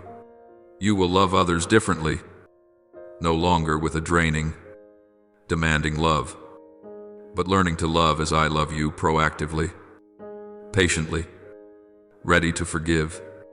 And everything I begin to release over your life, from career doors, family turning points, opportunities to serve, to inner changes in your character, will press you closer to the image I sketched for you even before you were born. That is why today I speak to you with a serious yet tender voice. Be watchful. Keep your heart soft before me. Cherish even the smallest grace. And do not forget to call my name in both joy and tears. For when you respond in this way, the faith within you will no longer be a fleeting feeling, but a steady flame, giving light to you and to those I will bring into your life in the coming season. And it is from that seemingly torn story that your faith, the faith you thought had completely gone out, that seemed hazy like a distant memory, is quietly being awakened by me again. It is not the fleeting excitement you once had, nor the shallow enthusiasm that flared up and quickly shattered because of a few small events.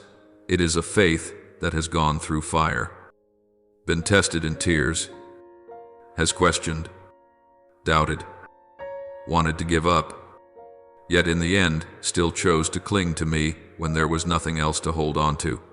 I've seen the nights when you could only whisper a few weak words, and yet it is precisely those seemingly awkward words that became the seed I used to restore life to your soul. You did not realize that while you thought you were merely trying to get through the day, I was quietly tending the roots, loosening the soil, reshaping the deepest parts within you, so that now, when I speak a word, that faith can stand up, rise up, and once again dare to believe against every limit around you. Therefore I tell you, prepare your heart, for what I have promised you has never been erased. It has only been kept by me for the right time, the right season to be poured out, not to harm you, but to mature you. In the days to come, you will not only hear others talk about my grace, you yourself will be the one living in things you once thought were only the stories of someone more spiritual, more gifted, more deserving than you. The requests you once crossed off your prayer list because you thought it was too late, that the time had passed, that they were no longer possible, I will bring back to your heart in a very different way, not to make you regret, but to show you that I have never forgotten those whispers of long ago. Yet what I am preparing for you will not appear with the noise or spectacle that the world uses to show off. It will come gently like the dawn, without a thunderous explosion, but gradually dispelling the darkness you had grown used to living in. I will begin by changing the way you see yourself, changing the way you speak about your circumstances, changing even the way you define the word hope. You will one day wake up in the morning and realize that it is not because everything on the outside has suddenly become perfect, but because within you there is no longer a barren wasteland.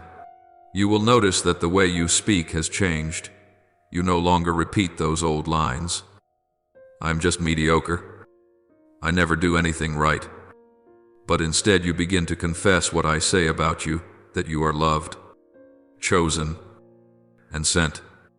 That you are not an accidental leftover of this life, but a part of a plan I have considered down to the smallest detail. The eyes that once could only see everything through the lens of fear and inferiority will be wiped clean by me, so that you can discern more clearly what I am doing in the midst of very ordinary things, a casual conversation, a job that seems to have nothing sacred about it, a person you once thought would never care about the gospel, a small opportunity that suddenly opens up a whole new territory. My Holy Spirit will not come like a strange gust of wind merely to make you shiver for a few minutes. He will patiently rewrite, little by little, the way you think, react, love, forgive, face your wounds, and face your own self. What once made your legs tremble will become the very place where you learn to stand firm. The memories you once only wanted to erase will be touched and healed by me, then turned into a story that can comfort those who are falling into the very pit you have already crossed. The barrier that once held you back and made you assume, my life can only go this far, I will turn into a marker that proclaims, here is where I intervened. From then on, every time you look back, you will no longer feel ashamed, but grateful that I did not allow you to go on harming yourself. The dark imaginations of a final full stop will slowly dissolve, making room for the awareness that, in me, no page of life is meaningless. There are only pages not yet fully written. You will learn to smile again, not the forced smile used to reassure others that I'm fine, but a smile that rises from the deepest place inside you when you realize that your hand is being held, that you are being led, upheld, and entrusted with a portion of the work in my kingdom. You will dare to believe again, but this time not with the kind of belief that tries to trade faith for what you want, but with faith that springs from knowing who I am. No matter how your circumstances may turn, that faith will cause you to look at the very places that once made you weep with a different attitude. Instead of asking, why did this happen to me? You will begin to ask, Lord, what do you want to teach me through this? And is there someone else for whom you want to use this very story? As you step into the new season I am opening for you, you will clearly notice one thing: the blessing I give does not stop within the small room of your own life. I will draw weary people, broken hearts, souls standing on the edge of despair, closer to your life, not because you are better than they are, but because you know how to say to them, I have been where you are, and this is how I was brought out. You will find yourself naturally becoming more sensitive to the pain of those around you. What you once easily overlooked will now cause you to stop. Listen, intercede, offer a hand, send a message, give a little of your time. I will use precisely the things you once considered stains to become bridges that bring others closer to me. Because no one can touch a human heart more deeply than a heart that has also been cracked and has been healed. In that moment, you will understand the true meaning of being saved, not merely escaping a situation, but being drawn into the very work I am doing in this world. You will no longer pray only, "Give me peace, give me enough to live," but will gradually learn to pray words that stretch beyond your own line of sight. "Use me according to your will. Let what I have gone through not be wasted, but become a support for someone else." Those prayers will not cause you to lose anything. On the contrary, they open up for you a life with depth, direction, and purpose. No longer drifting aimlessly in a meaningless current. You will enter a season where each new day is no longer just another stretch of road to endure, but a page I am ready to keep writing together with you. I will show you the small doors you once dismissed, an ordinary job that becomes the place where you can live faithfully and reveal a different spirit, an imperfect family that becomes the soil where I let you sow love and forgiveness, a small group of people that becomes the place where I teach you to persevere. Walk alongside one another and lift one another up.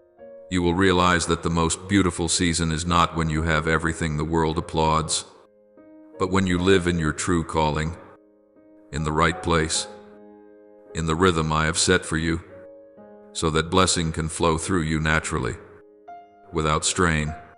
And when I restore, I do not patch things up just to gloss over the matter, nor do I only fix the surface so that others looking in think you are good enough. I touch the roots, reset the foundation, realign the direction, and reshape both your desires and your dreams, so that you are not merely better than before, but truly renewed.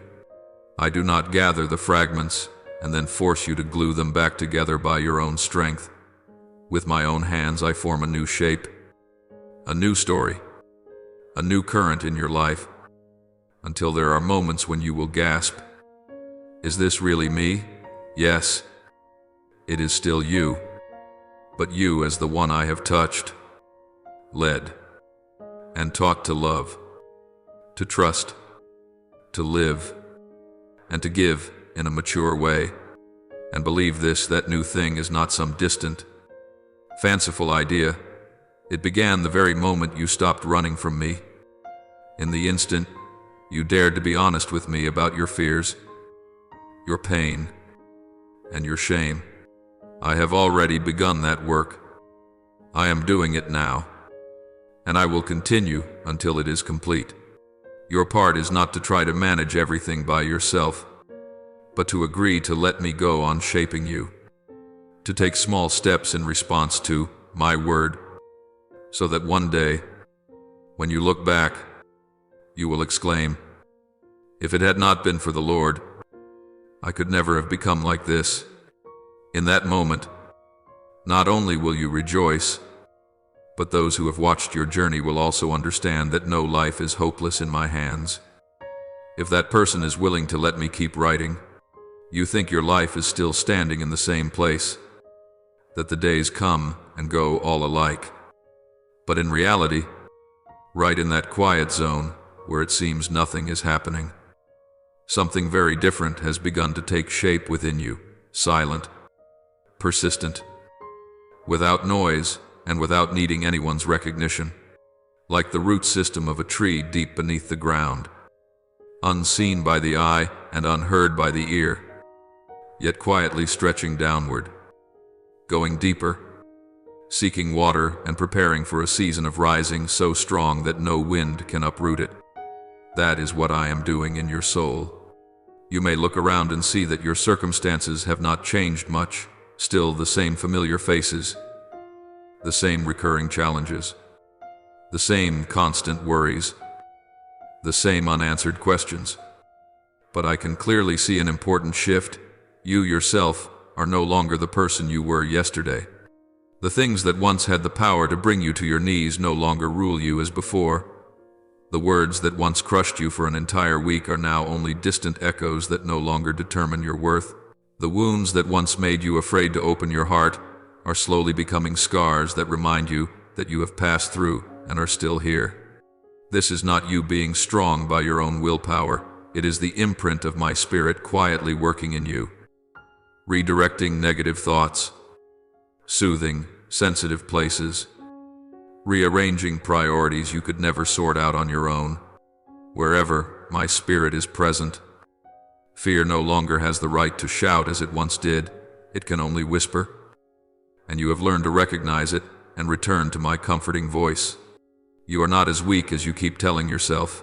You have walked through storms that, in the past, would have made you give up long ago. You have endured sleepless nights, heavy mornings, days when your heart was exhausted, and still chosen to hold on to me, even if only with a very short, very fragile prayer. Lord, please do not leave me. It is precisely those whispered words, those times you kept clinging to me when you had no idea what I was doing, that have moved my heart more than you imagine. I am not moved by eloquent prayers spoken only with the lips and not with the heart. I am moved by the simple, awkward yet honest cries that burst out from a chest still full of wounds, yet daring to turn toward me while the mind is full of confusion. I treasure the children who do not run away from me when they are in pain, but keep coming back, even with trembling steps, hearts full of questions, and tears still wet on their cheeks.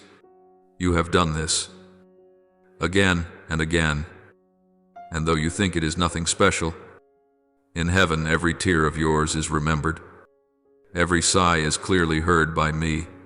Never have I turned my face away when you cried. Not for a moment have I stopped my ears to your lament. It is just that many times I allow silence to answer instead of rushing my words over a wound still bleeding, because I know there are injuries that must be bandaged slowly, by presence rather than explanation. When the whole world is busy with themselves, I become the place where you can lay your head without fear of being judged. When you feel as if you are disappearing in the crowd, unseen, uncared for, I still call your name in my heart, like a father remembering the child he loves among countless other faces. There are desires you thought had died out, dreams you once buried deep and swore never to mention again for fear of being hurt once more. I have not thrown them away. I keep them in a place where time cannot reach, waiting for the right moment to place them back into your hands in a form that is more fitting, more mature. You think you have lost everything, but I tell you that there are things I have deliberately put aside in order to protect you from the unripe versions of those very blessings. I do not take away to punish. I set things aside to preserve the best for you, until your soul is capable of receiving them without being crushed by their weight. Now, even though your eyes cannot yet see it all, in the unseen realm a new season has already been set in motion. The gears you thought had long stood still are beginning to turn again, smoothly and with purpose. It is not by chance that lately you have felt a very hard to describe stirring in your heart, like a call to rise, like a longing to no longer live on standby, like a tiny yet persistent thought whispering, maybe God still has something for me. That is not an illusion. It is the signal I am sending you, the sign that my spirit is once again breathing new life into places you once believed were dead. You are beginning to notice that you no longer react to challenges the way you did before.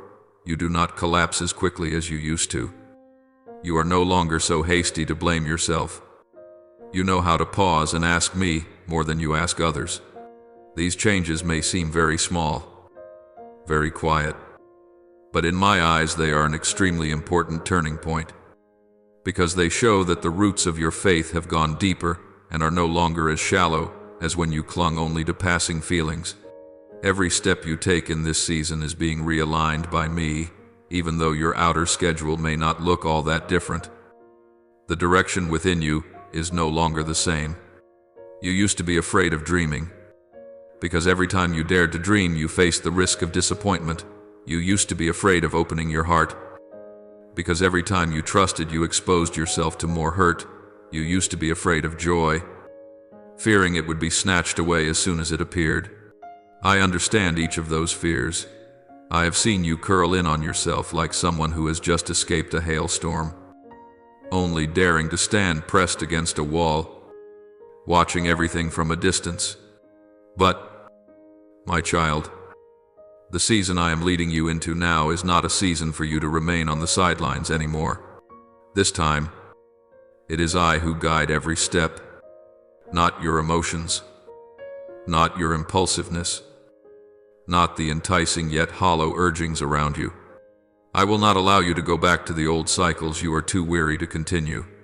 I am bringing you out of the endless loop of merely existing by opening your eyes to see that you were created for more than that, to love, to give, to become living proof that restoration is real. Every step you take, down to the smallest decision, I am using to tune your heart into harmony with my good purposes. You may not yet see the long road ahead clearly, but you will recognize each next step when it comes, because it will not drag you into panic but will lead you into peace. It will not push you to prove yourself but will invite you to trust me more. I do not promise you a journey without pain, but I promise that this time you will not face your pain alone. You will no longer have to guess the way or hold yourself up by your own limited strength. I walk with you. I go before you. I come behind you. I surround you so that what once killed hope within you will become nothing more than a distant memory with no power to hinder your steps anymore. And as you agree to let me keep working within you, you will see that what I say to you is not empty comfort but living reality wherever I touch.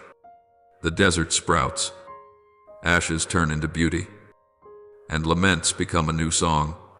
The blessings that were once blocked, like a river dammed up by the boulders of hurt and fear, are now, as you allow me to lay my hand on your deepest wounds, slowly being released as those stones are moved away so that the water can flow. And when that flow is opened, you will not only be refreshed yourself, but will become a source of refreshment to those around you who are parched. Because from beginning to end, this has always been my intention, to save you, to heal you, and then to use you yourself as a testimony of my kindness in a world starving for hope yet not knowing where to find it. My child, there is something I want you to become very still and ponder deeply if your faith is truly anchored in me. If you do not trust me only when things are going well, but also dare to hold my hand in the middle of the ruins, then there is not a single wound in your life that is wasted.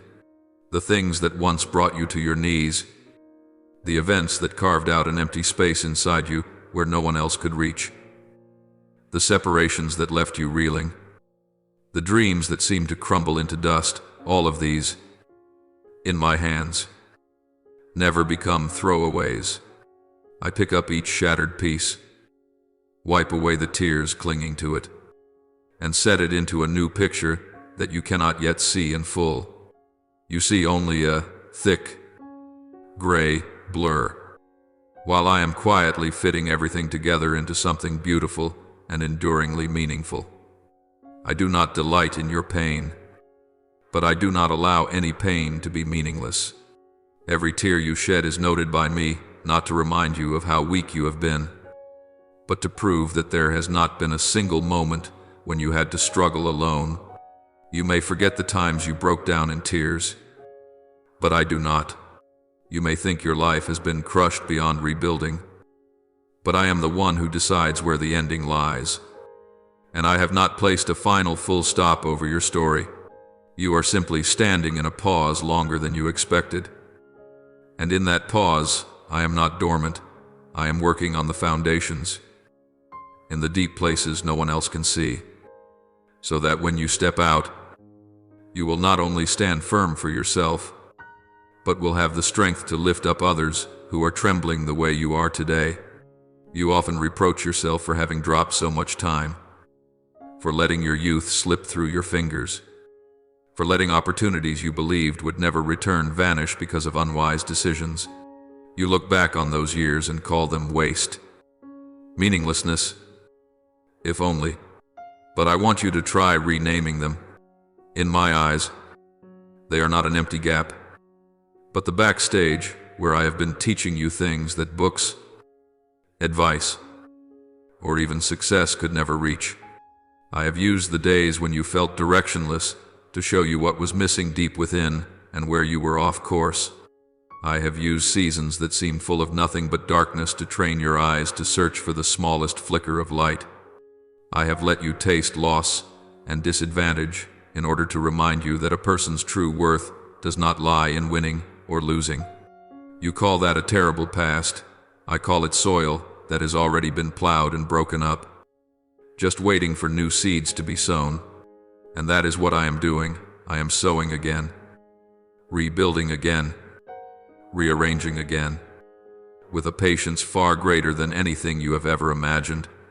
You think that all that is left of you is a scorched foundation after a great fire, but I see in that very place the best ground on which to build a new house, because nothing of the old remains to hold you back. You will not stand forever in the ashes. You will step out. And one day you yourself will find it hard to believe that the place where you now stand is where you once thought everything had ended. I know there are times you look up and ask in your heart, why did you not stop those things from happening in the first place so I would not have had to hurt this much? You ask that because you are looking at everything from where you stand, where you can see only a very short stretch of the road. I do not rebuke you for that. I understand how tired your heart is. But I want you to know that sometimes, if I were to remove immediately everything that causes you pain, you would never truly grasp what you have been rescued from. It is precisely those wounds that slowed you down, that stopped your feet, that kept you from racing headlong into dead ends that only seemed to glitter. It is precisely those disappointments that pulled you away from ties that would have bound you until you no longer recognized who you were. I do not create evil or sin, but I know how to turn even the worst things you encounter into a part of your restoration story. What the enemy intended to use to break you, I use to show you and the world that no power can snatch you from my hand when you allow me to hold you. That is not just a way of thinking to make you feel less sad. It is the way I am truly at work. I do not demand that you smile through gritted teeth while still bleeding. I merely invite you to lift your eyes a little, to look further and higher, to see that pain does not last forever, but my love has no end.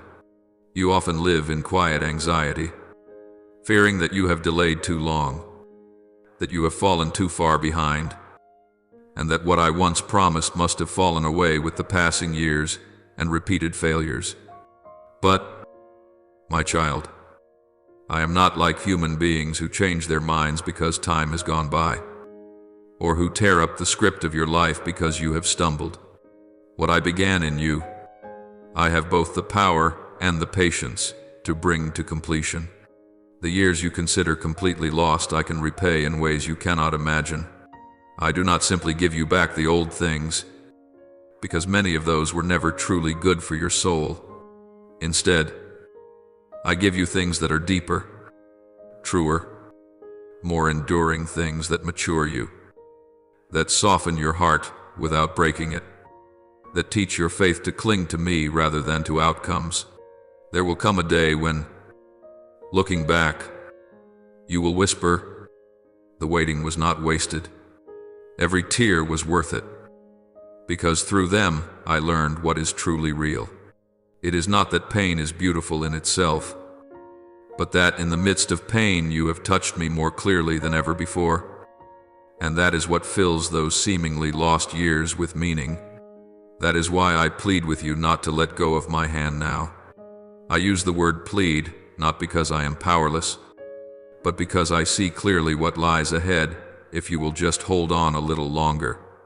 You think you are merely dragging yourself through the last few steps of a pointless journey. But in my eyes, you are very close to an important turning point. Just one more step, even a slow step, a step taken through tears, a step taken in fear, is enough to open up a different sky. You do not need to leap, you only need not to turn your back. Every time you choose to move forward, however gently, I hasten toward you. You see yourself inching forward, bit by bit, while I am shortening the distance between us with great urgency. Every turning back toward me, every whisper of my name, every time you admit, I am so weak, I almost want to give up. Yet still, do not cut the cord that ties you to me. All of these are rungs on the ladder lifting you out of the abyss you once thought you could never climb. You do not realize that I have prepared for you a place of belonging, a reward that no power, no authority, no accusation can tear from your hands. That image is not a throne for you to stand above others, but a space of peace where you may sit down, lay your burdens down, and cease from having to pretend that you are fine. I have already set a banquet for your soul in the midst of the noise and chaos, a place where the enemy may stand and watch but cannot interfere. When you are ready to step into this place and allow me to care for you and heal you, you will understand that every detour, every fall, every long bitter night has been leading you back here.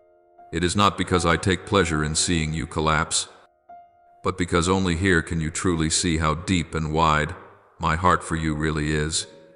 Then you will begin to see more clearly what you once called punishment was, in fact, a wall of protection, shielding you from things that, if I had allowed them to happen, would have caused you to lose yourself.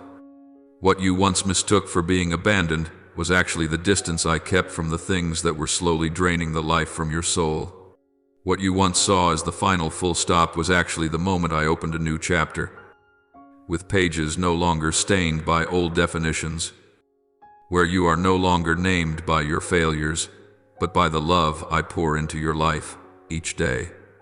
I have a covenant with you, not a thoughtless phrase I threw out to smooth things over, but an eternal decision that has been sealed with my very life. Unlike people who speak easily today and forget tomorrow, I am not driven by passing moods. I do not love you more on the days you do well and less on the days you are weak. My love for you is not built on a scoreboard of achievements, and it does not collapse because of the times you fail. I love you because you are mine, because I saw you long before you ever became aware of my presence. When you stumble, I see the pain in you, not someone who deserves to be discarded. When you turn your face away, I wait for you to come home. I do not slam the door shut.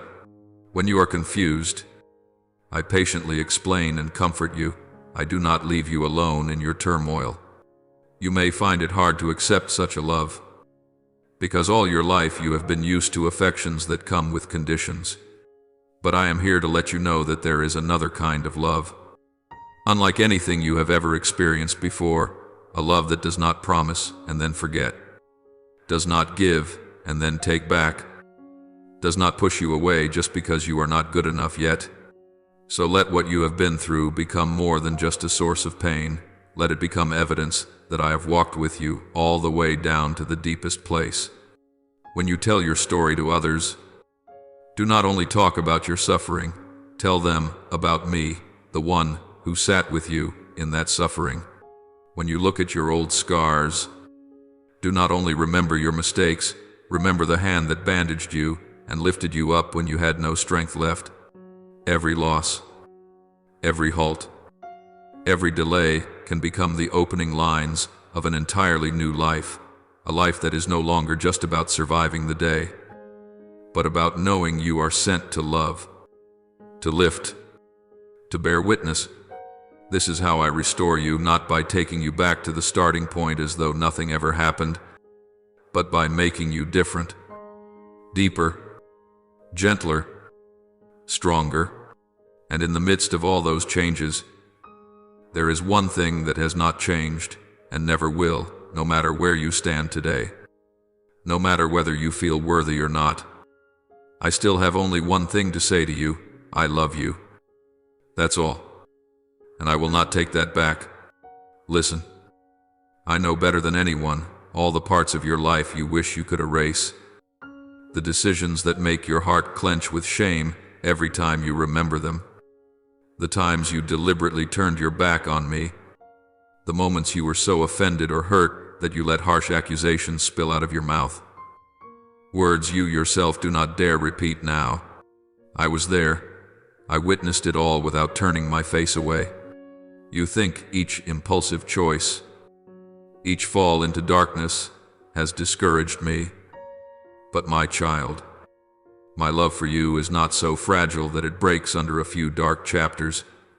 I do not withdraw my gaze just because you have stumbled. I do not pull my hand back just because you no longer look good enough in your own eyes. My heart does not sway with the ups and downs of your emotions. You change. You grow hot and cold. You are inconsistent. But my love remains. Like a quiet anchor you can return to at any time. Even in the most tangled state of your soul. You often imagine me as the one who only records your mistakes and will one day settle the score. So, whenever you do something against your conscience, you rush to hide. To go silent. To cut off prayer because you are afraid of hearing my voice. Yet you do not know that I do not sit on high just waiting for you to fail so I can punish you. I am the one full of compassion. The one who bends down to pick up every broken piece you have dropped. Even the pieces you hate so much you want to bury them deep. I do not step on them in contempt. I gather them up, gently wipe away the dust, and begin to fit them into a new shape. To you it is just a pile of useless fragments. But in my hands it becomes the material for a story no one else has. You see yourself as ruined. I see a work of art still in progress. I'm not afraid to step back, to adjust, to start again from the beginning if needed. So long as in the end you are able to stand firm in my love. There are chapters you wish you could erase. Stretches of memory you want to lock away and pretend never existed. You wish you had not trusted the wrong people, had not chosen the wrong path, had not traded your heart so cheaply. But my child, those dark chapters, when they are touched by me, will become the pages you later read with the deepest gratitude. I do not whitewash your mistakes. I do not deny the consequences. But I can cause even the chapters you are most ashamed of to become the backdrop that makes my grace shine more brightly. I do not love the wrong things you have done, but I have never abandoned the work of art that bears your name because of them. You are mistaken when you think the story has ended just because you have gone through a stretch of tragedy. In reality, the book of your life is still being written, and I am still the unchanging author, writing every line, every sentence, every chapter with a loving intention you cannot yet fully see. Many nights you sit alone and look back over the road you have traveled and whisper to yourself, I've wrecked everything. I've ruined it all. There's nothing left to fix. You speak as if you had the right to decide the ending. While I am the one who sees the entire picture from beginning to end, you are simply standing in the middle of a crooked, twisting path and hastily declaring there is no way out. But if you would lift your head, you would see that I am still waiting for you ahead. At intersections your eyes cannot yet see.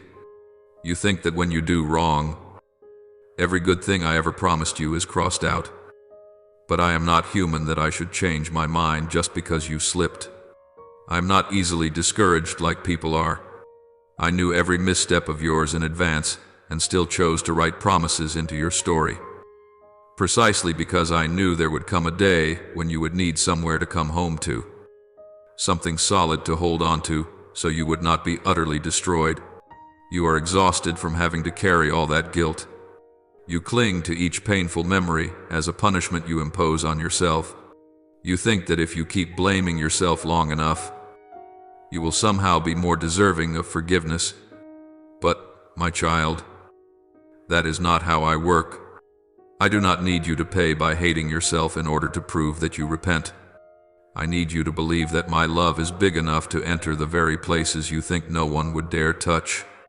I want you to loosen your grip on that burden, not so you can live irresponsibly, but so that you can give me the place I deserve in your heart, the place of the healer, not the place of an accusing voice.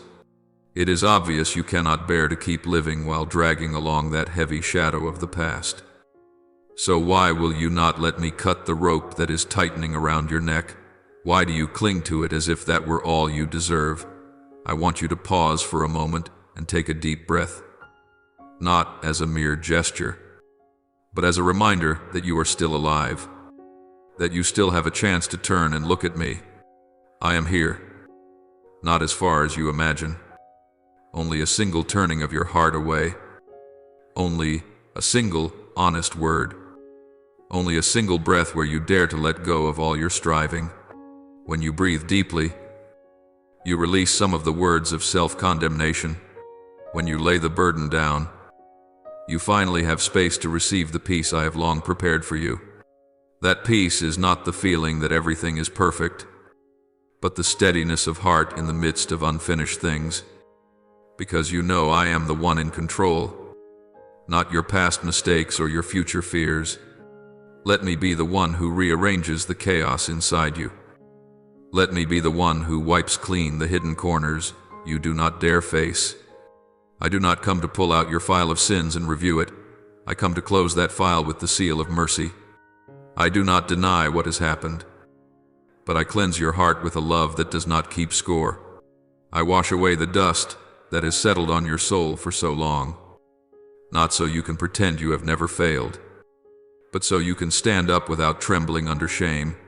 I want you to see clearly how weak you have been, so that you may understand more deeply how strong I am. You do not need to hide, or beautify, or deny what is past. You only need to place it in my hands, and leave the rest for me to deal with in my way. You often worry that everything that once belonged to you has been lost, that the opportunities that slipped away will never return, that what you have ruined can never be restored. But my child, the things I have destined to be part of your life cannot be stolen by any power, not even by your own weakness. There are things I allow you to lose because they were never truly yours, but what is truly your portion in my purpose I still hold, still keep, still protect in a place no one can reach. Even when you are not yet mature enough to receive it back, I patiently wait for you to grow, to finish the lessons you need to learn, so that when the right time comes, you will receive and not lose it again. What is yours in me does not fall away, it is only being kept for the proper time. I do not play at punishment by hanging blessings high in front of you just to torment you. I set them into a timetable that all of heaven knows is exact, while you see it only as delay. There will come a day when you look back and realize that there were prayers I did not answer immediately, not because I did not hear you, but because I was preparing something better for your soul. Better not in the sense of comfort or ease, but in the sense of depth and solidity. I do not give you something merely to make you happy for a moment, only for you to lose yourself afterward. I care more for your soul than for fleeting moments of satisfaction. You want every pain to end quickly, but I want you to emerge from that pain as someone who has learned something about me, about yourself, about the value of grace.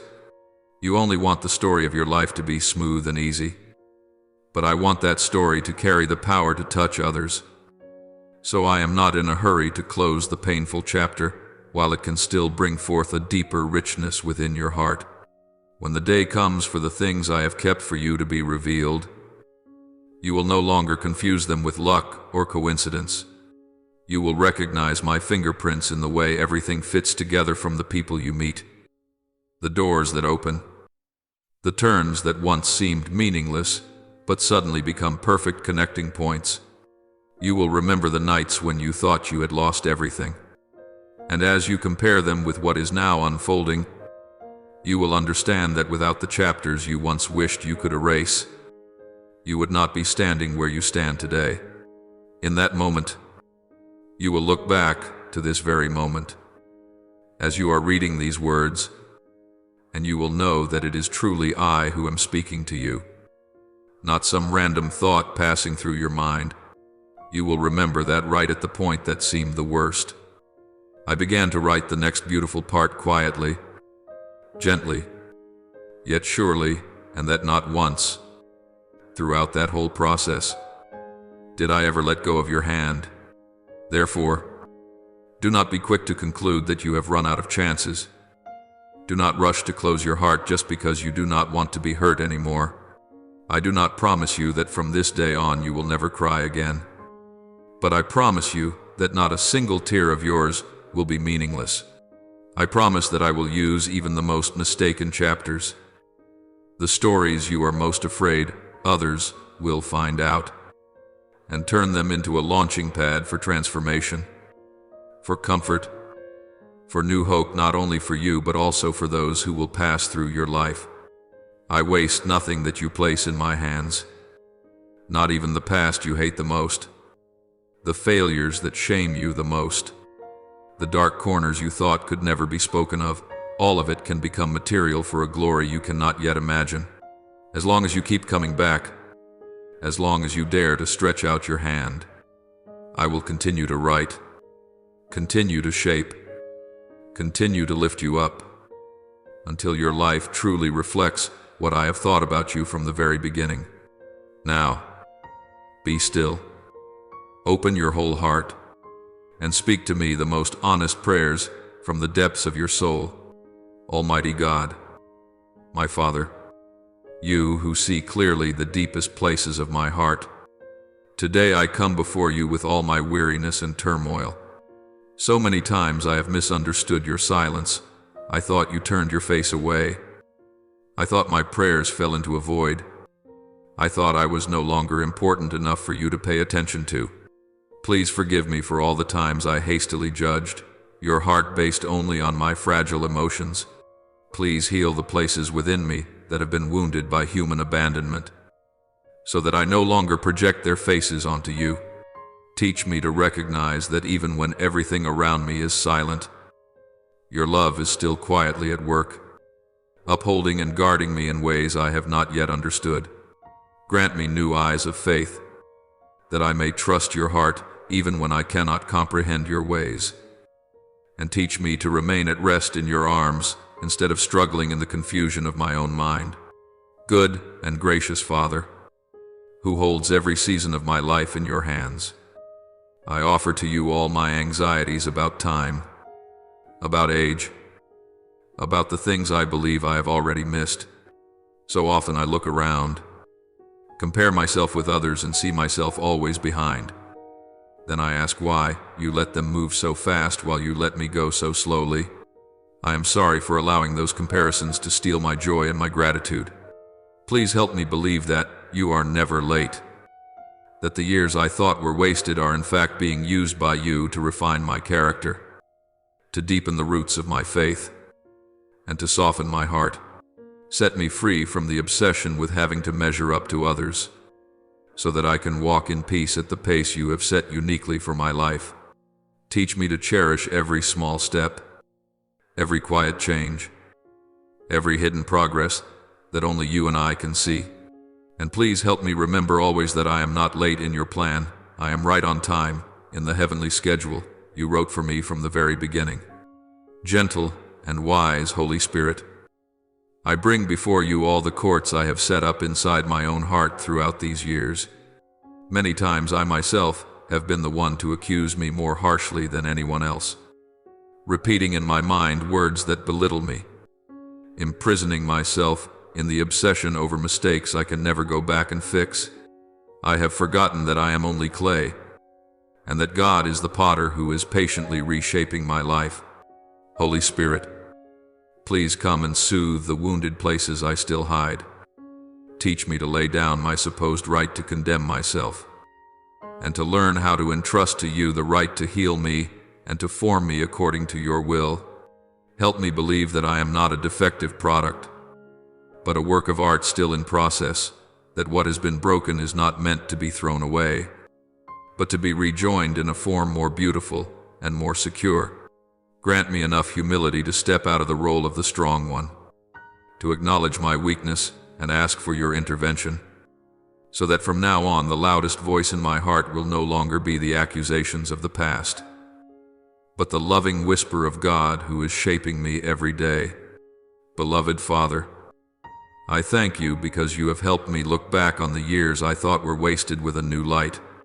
I am grateful that you did not rebuke me when I complained that my life was slow, that I had missed out, that I had failed to keep up with others.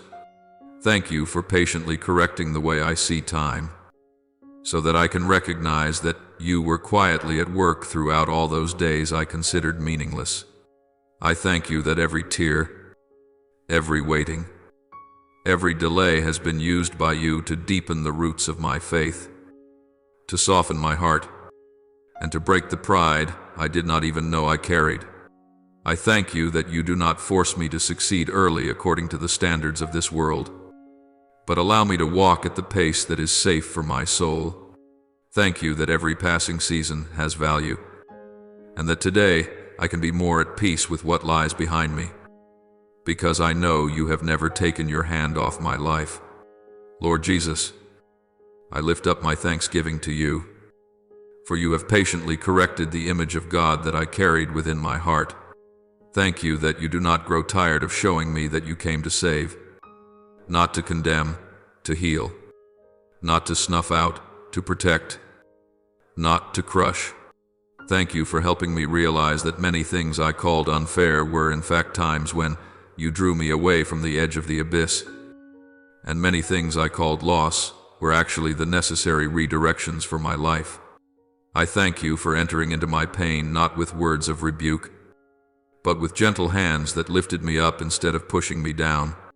Thank you for allowing me to ask questions, to be honest about my anger and my sadness, and yet not abandoning me because of them.